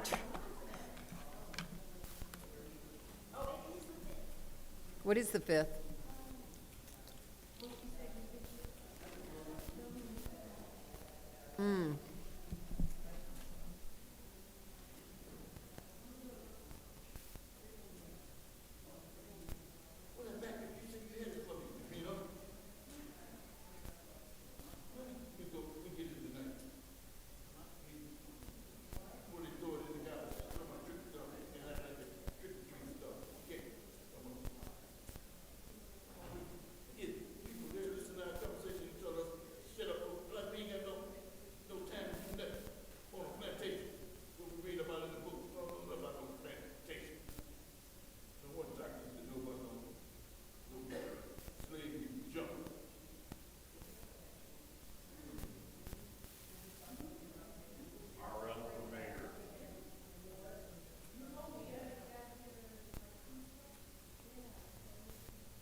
The time is now 7:18 p.m. on Wednesday, November 5th. I hereby call this Governmental Operations Committee meeting to order. Roll call, Madam Clerk. Mr. Alamin is not in.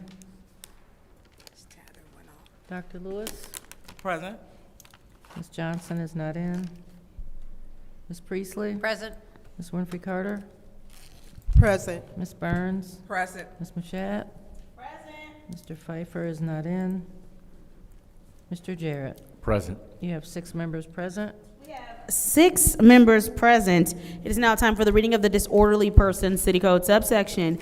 Any person that persists in disrupting this meeting will be in violation of Flint City Code Section 31-10, disorderly conduct, assault and battery, and disorderly persons, and will be subject to arrest for a misdemeanor. Any person who prevents the peaceful and orderly conduct of any meeting will be given 1 warning. If they persist in disrupting this meeting, the individual will be subject to arrest. Violators will be removed from the meeting. Are there any requests for agenda changes and or additions? Seeing as how there are no requests for agenda changes and or additions, it is now time for public comment. Members of the public. Oh. Madam Chair, I'm sorry. Yes. I do have a replacement resolution for the appointment that's on the agenda. It was discussed before that it had a typo on it. And so this replacement just corrects that typo, so I don't know that. Oh, where it says reappointment, then says replacing? Replacing someone. Yeah. So yeah, I don't think that you really need to do anything, but we just wanted to get that to you. So. All right. Thank you. And her correction was just simply that the resolution on here has replacing someone's name at the end, and that should not be there. It is now time for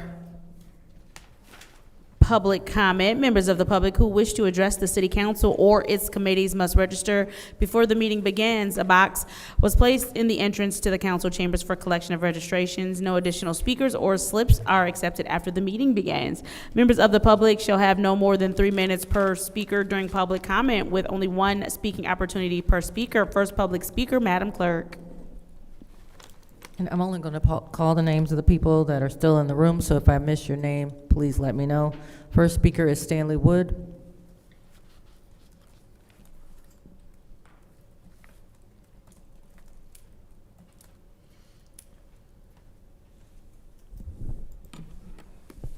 Good evening. It's gonna be probably quick. The money raised for the domestic violence last week, appreciate everybody that did it. I don't know where the money went. I hope it went to the YMCA or YWCA. But I think that was a good thing. Councilwoman Lewis, I know you didn't do this intentionally, but it kind of sounded like you were selling a vote, even though I know that was not the intent. To say I would vote yes if everybody matched the money. I would just watch, you know, kind of things like that, so it doesn't give the wrong answer. We're asking, you know, about the weed money and where's the weed money at, and as Councilwoman Priestley said, you know, they've been asking that for a long time, you know, where's this money at, where's it going? Well, us citizens have been asking over and over, where's the ARPA money? How much is left of the ARPA money? I think a lot of us would really like to understand that. The Color of Law Coalition girls, I got to give it to them. That's they're doing something that touches my heart on the unhoused community. So I'd like to make a challenge to everybody sitting up there. After hearing them talk, I sent $50 to Taylor Sampson for the cause. I'd like to challenge each person, if they would, to help out on this endeavor. It's a great idea. They're putting their own money in it right now. And if anybody wants to help, I would say get with one of the girls, ladies, I'm sorry, don't mean girls.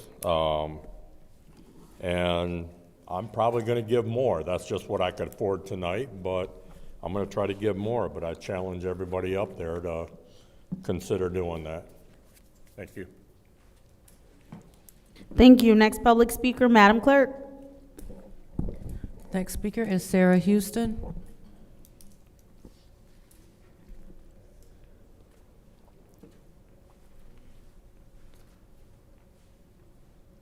I'm not going to be up here long because I didn't write anything out, and I tend to like to write my thoughts so that I can articulate them better.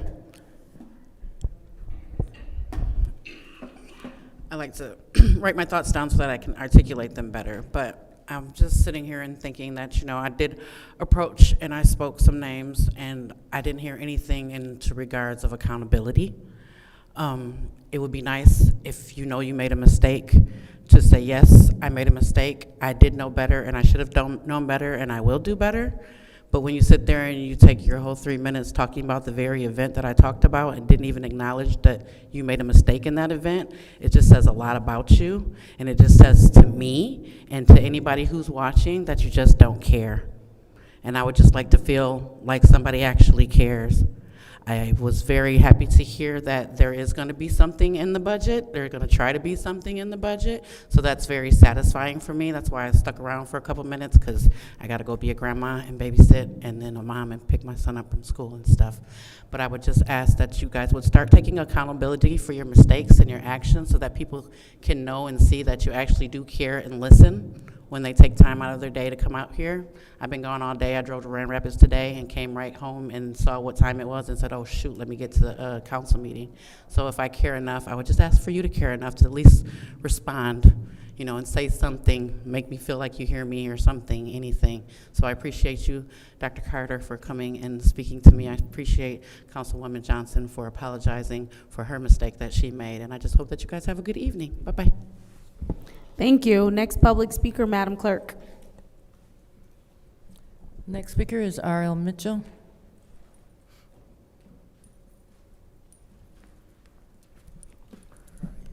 Hello, City Council. I'm R.L. Mitchell.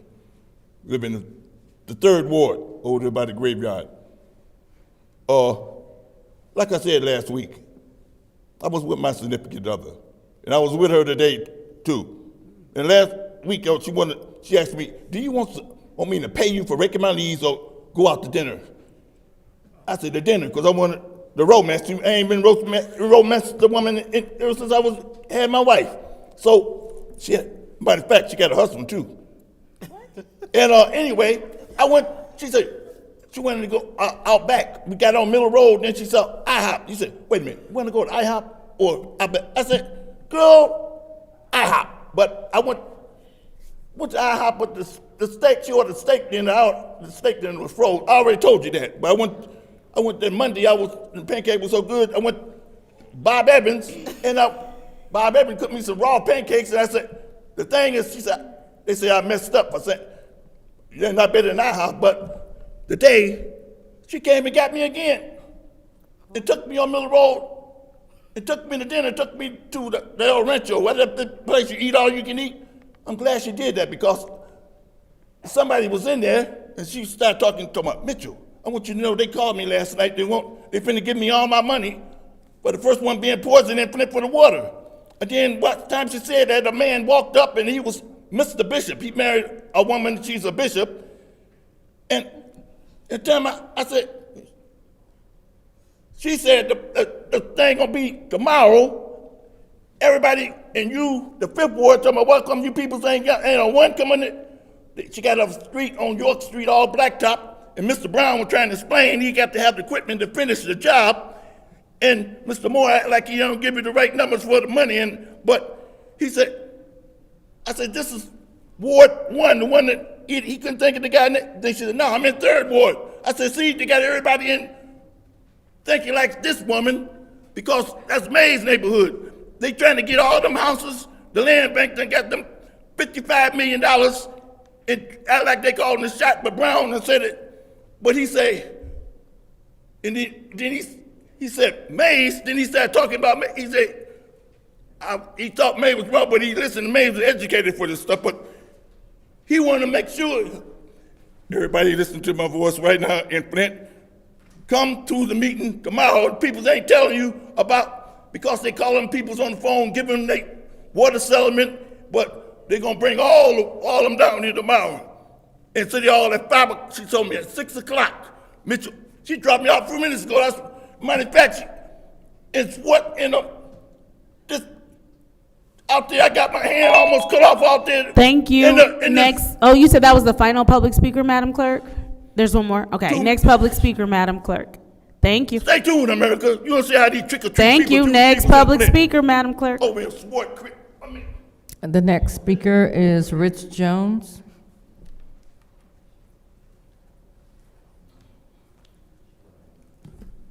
How y'all doing today? A while ago, y'all passed a resolution or something as far as getting that gun range over in the 3rd Ward. Because, and I like that idea because of more visible of police officers and more availability for police officers, and I was wondering how that would go. I've been missing from these council meetings, but I have been watching, and people have been asking me a lot of questions. I have spoke on the North Flint Foods Plaza, so I'm going to speak up here that way. Don't nobody say no back talking or nothing. First of all, if I was the members of the council people up here that do not want to vote for it, I would forfeit my membership, and then I would go ahead and get us the resident to vote.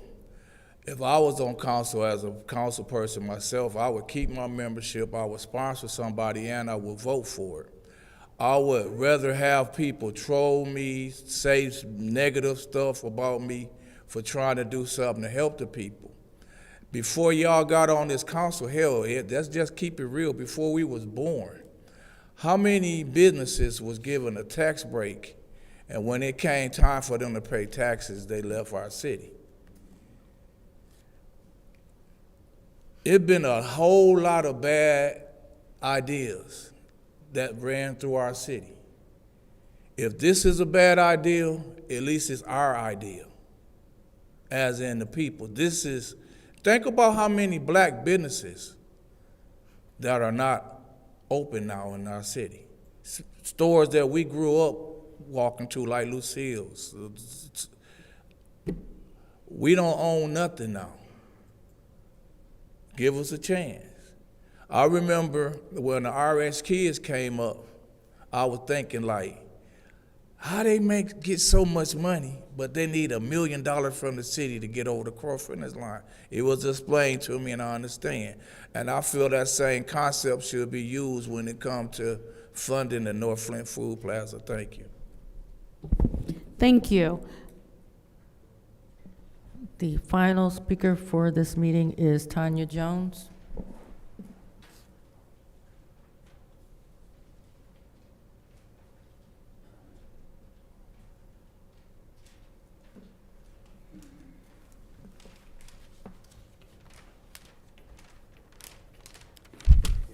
Good evening, I'm Tanya Jones.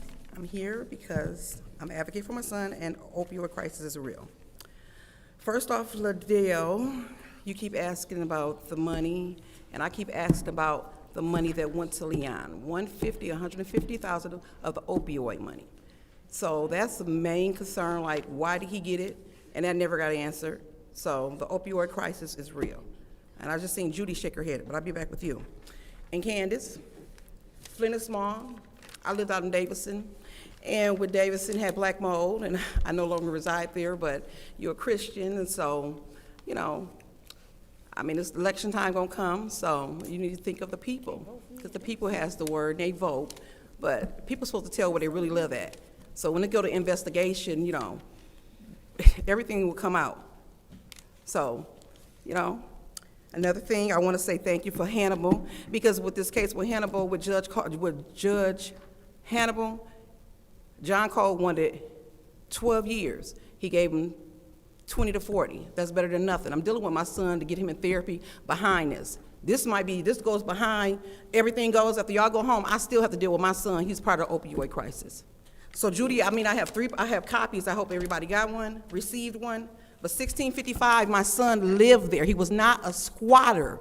He was on this drug at this house. This house is condemned. I picked this paper up today. So this is in your ward. I'm here. I've been here. Every time I come, when I first came, you're like, oh, squatters, they're squatters. My son wasn't a squatter. They're charging him $800 a month. So these people are still at this house. Now, water's supposed to have been cut off since October 5th. So it's your ward. You telling me this long story about what you experienced. I'm telling you, these people are still there. I got my son removed from there, but these people are still there, so I must keep on speaking on it. So it's your ward. Would you go look at it? These people are still there. These are people get SSI. They take these checks. They go through family services. Family services placing them in these houses. My son didn't need to be placed there. I'm going to handle that. But they're here at 1655, and you don't care. But if I have to go to the news, guess what? These people need to be removed from this house at 1655. The water is off. It's listed as condemned. Have a good night. Thank you. You said that was the last public speaker? That's correct. All righty. Is there anyone who wishes, is now time for council response. Council members may respond once to all public speakers. Only after all speakers have spoken. Any individual council member's response shall be limited to 2 minutes. Is there anyone who wishes to speak during council response? Madam Chair. Councilwoman in the 4th Ward. Ms. Jones, you don't know what I've been doing with this house or not. I actually have been following up on this. My question, and which I cannot find a person to find out why, is the state paying rent to somebody who owns this property that is condemned? I have followed up with our building department. It is not a licensed rental. Why is the state paying for people to be in that home?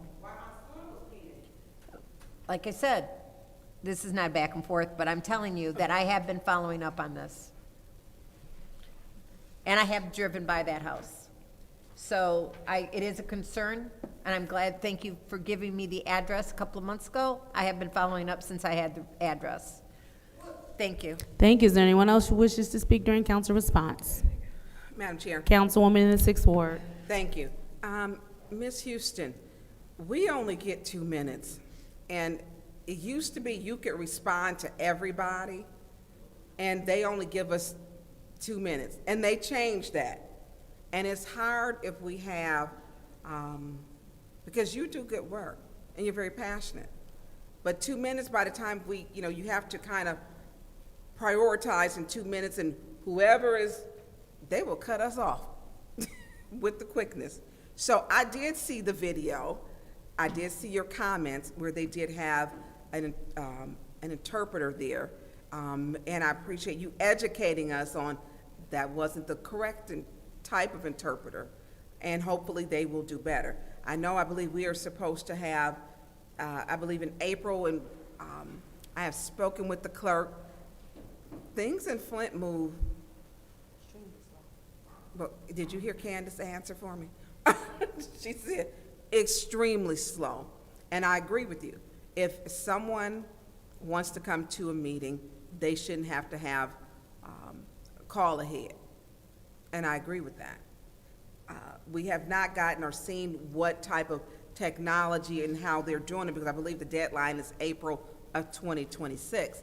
I understand you saying it's an urgency, and it really is now, because we have problems with food, with SNAP, and people are, when we're up here, people are calling and texting and emailing.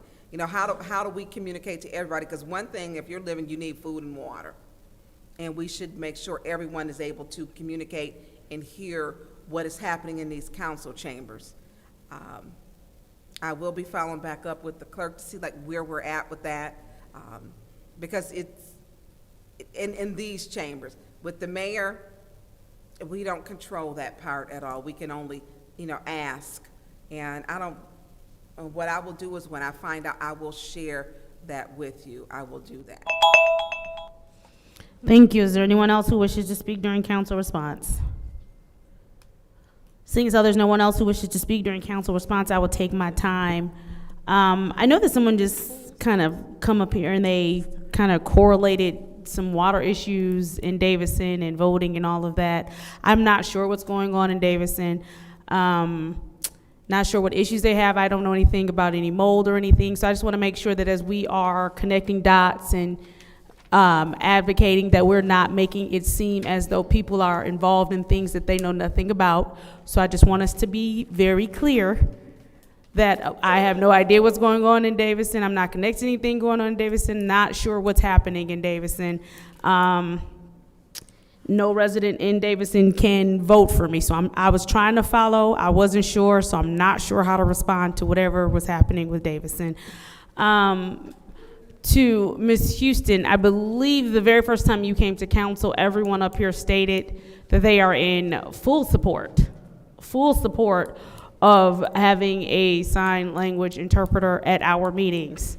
I know that there is something in the works. We are still waiting, just as you are. I do think that it is worth acknowledging the fact that sign language is indeed a language, and we are in the midst of a language barrier by not having an interpreter here. It was the same thing with the water crisis when it was at its height. When there were several language barriers we were failing to address, such as sign language, such as interpreters for people who we have a huge Latino population, and they found out, I think, even a year after it even went public. And so there are a lot of things that we need to correct as a city as far as language barriers, and we are working on them. I will now yield my time, and we can go into the consent agenda. What is the pleasure of the body? Madam Chair, Councilwoman in the 4th Ward. separation. Oh, thanks. There's complete separation. Moving on to appointment 250364-T. Madam Chair, Can I finish? we didn't do an add-on, did we? This is just so I want to amend. No, we're not adding on. It was Which- just, she just wanted us to have the correct thing, because the only thing that was different was like, she just removed the All word right, I thought we replace it. had to amend it, so, okay. No. Alrighty, I may move to, So resolution 250364-T, which is the reappointment to Hurley Board of Hospital Managers, Brian Nolan. What is the pleasure of the body? Madam Chair, I move to Councilwoman in the send to 4th Ward. council. There's been a motion to send to council. Is there support? I'll support it.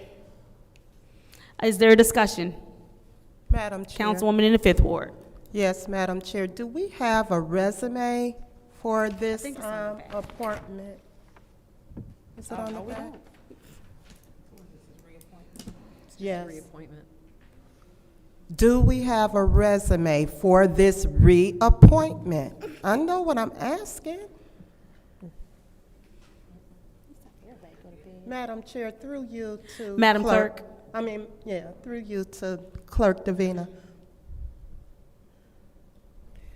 I'm sorry, no, that resolution was received with just the resolution itself, and normally, because he is a reappointment, I don't like to pull their old resumes because it's been some years, so, but that is how it was, just a one-page, it was just a resolution that was submitted.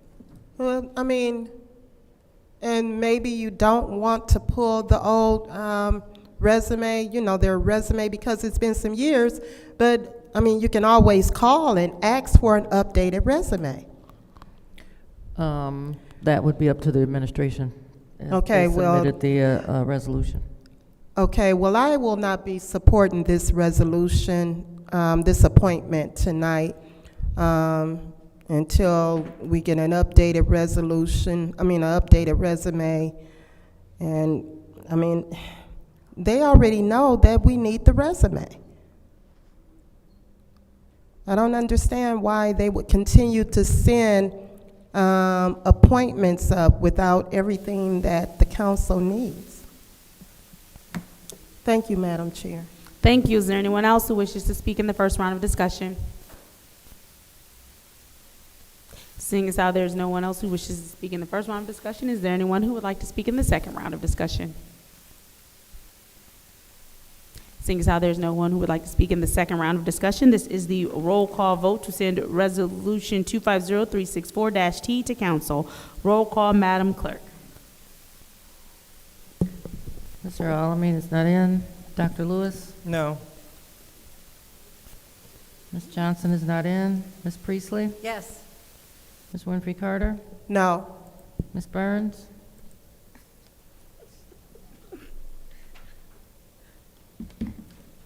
No. Ms. Mashat? Yes. Mr. Pfeiffer is not in. Mr. Jarrett? No. And the vote is 2 yes, 4 no. The vote is 2 yes, 4 no. That appointment fails. We are all done with the appointments, so moving on to our special order discussion items. One is the discussion item on water testing update. We'll start with 15 minutes for now, Madam Clerk.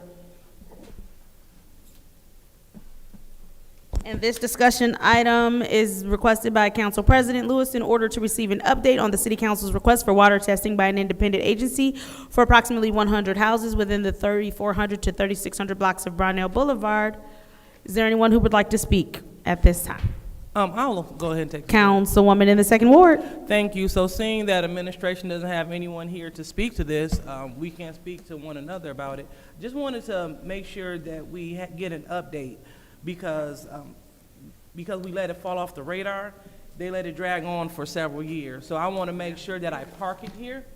So every week when we have government ops, we can have a discussion and we can see where they are because it looks like we want to make sure that they stay on the ball because this is 2 years delayed, and especially since we have 100 homes that we're going to test. So I'm putting this here on this discussion item to be a permanent fixture until this testing takes place.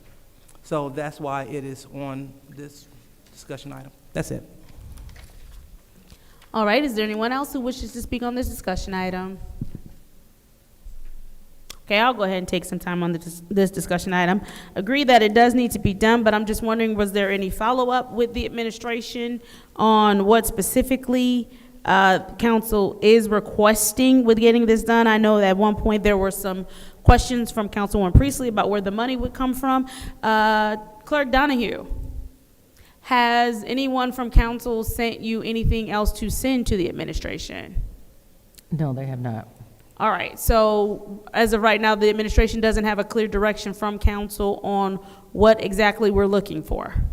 No, other than what was discussed, no.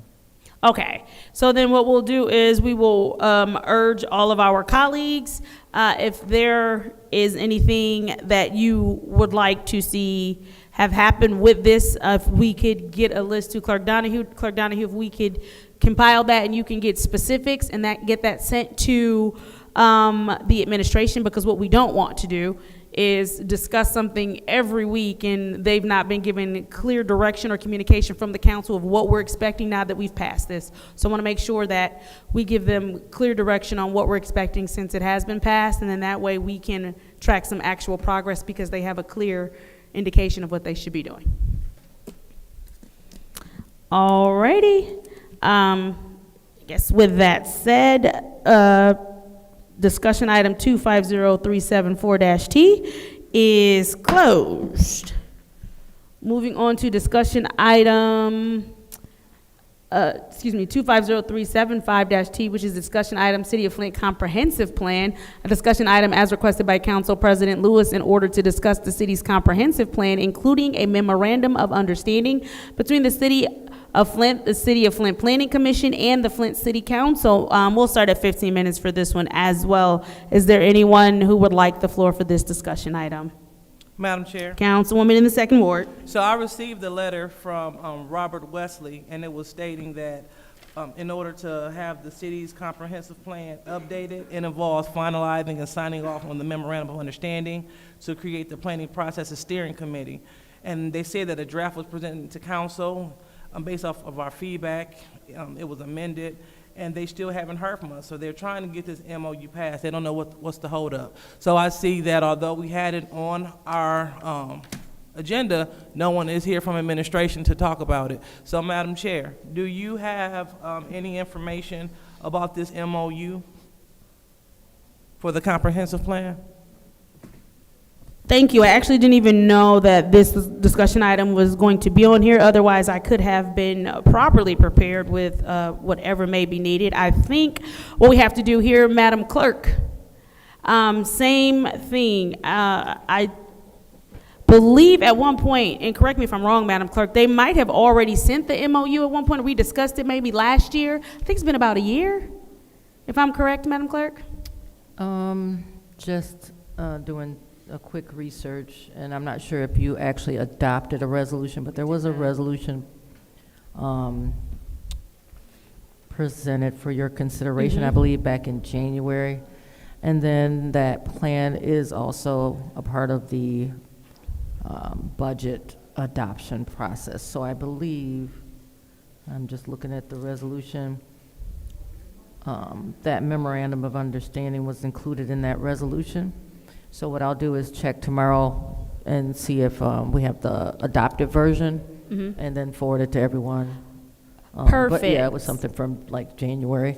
Perfect. And then additionally, is it possible that we can get someone here so that next week when we have this discussion item, that they can also participate in the discussion item so that we can go ahead and get this taken care of? So on the 19th? Yes, our government next ops, committee meeting Okay, for yep. governmental ops. Will do. All right, perfect. So I guess our resolution for Madam this, Chair.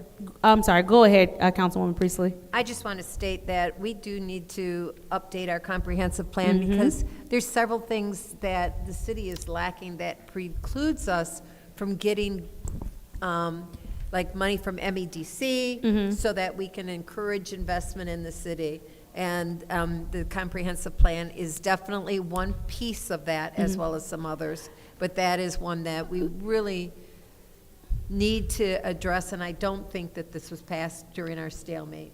So, okay, so is your suggestion to, because I hear what you're saying about the timeliness and some things that are being held up. So does it need to stay in committee for another week, or should we make sure that this discussion item is on special affairs, that the clerk provides the resolution, and then we discuss it in special affairs with whomever needs to be present? That's fine. Okay. And that way, by having it in special affairs, we can ensure that employees will be present. Alrighty, thank you so much. So, Madam Clerk, I'm going to order a discussion item for special affairs.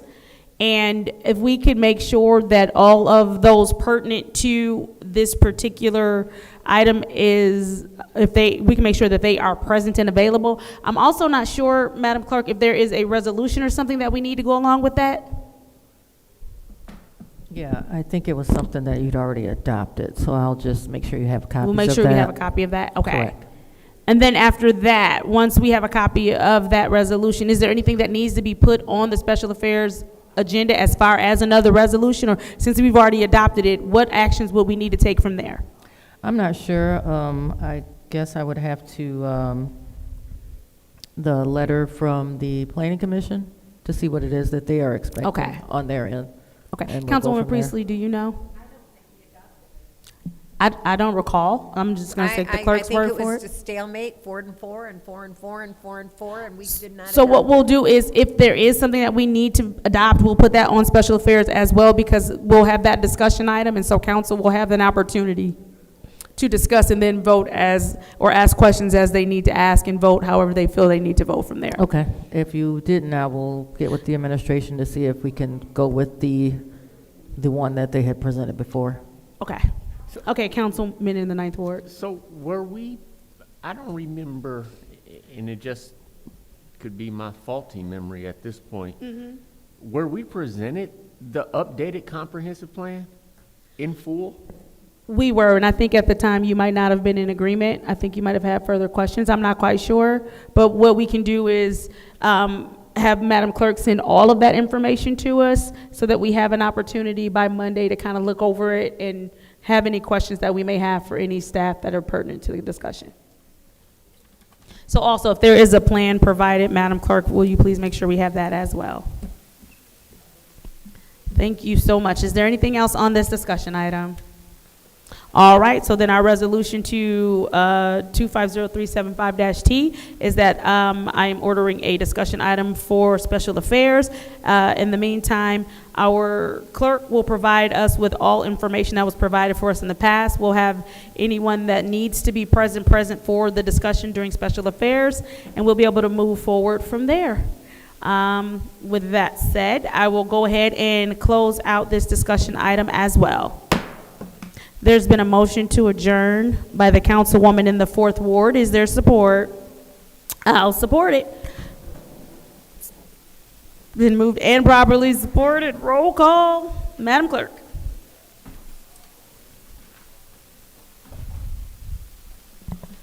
Dr. Lewis? Yes. Ms. Johnson is absent. Ms. Priestley? Yes. Ms. Winfrey Carter? Yes. Ms. Burns is not in. Ms. Mushat? Yes. Mr. Pfeiffer is absent. Mr. Jarrett? Yes. Mr. Alamin is absent. The vote is 5 yes, 0 no. Vote is 5 yes, 0 no. The time is 7:53 on November 5th. I hereby adjourn the Governmental Affairs Committee meeting.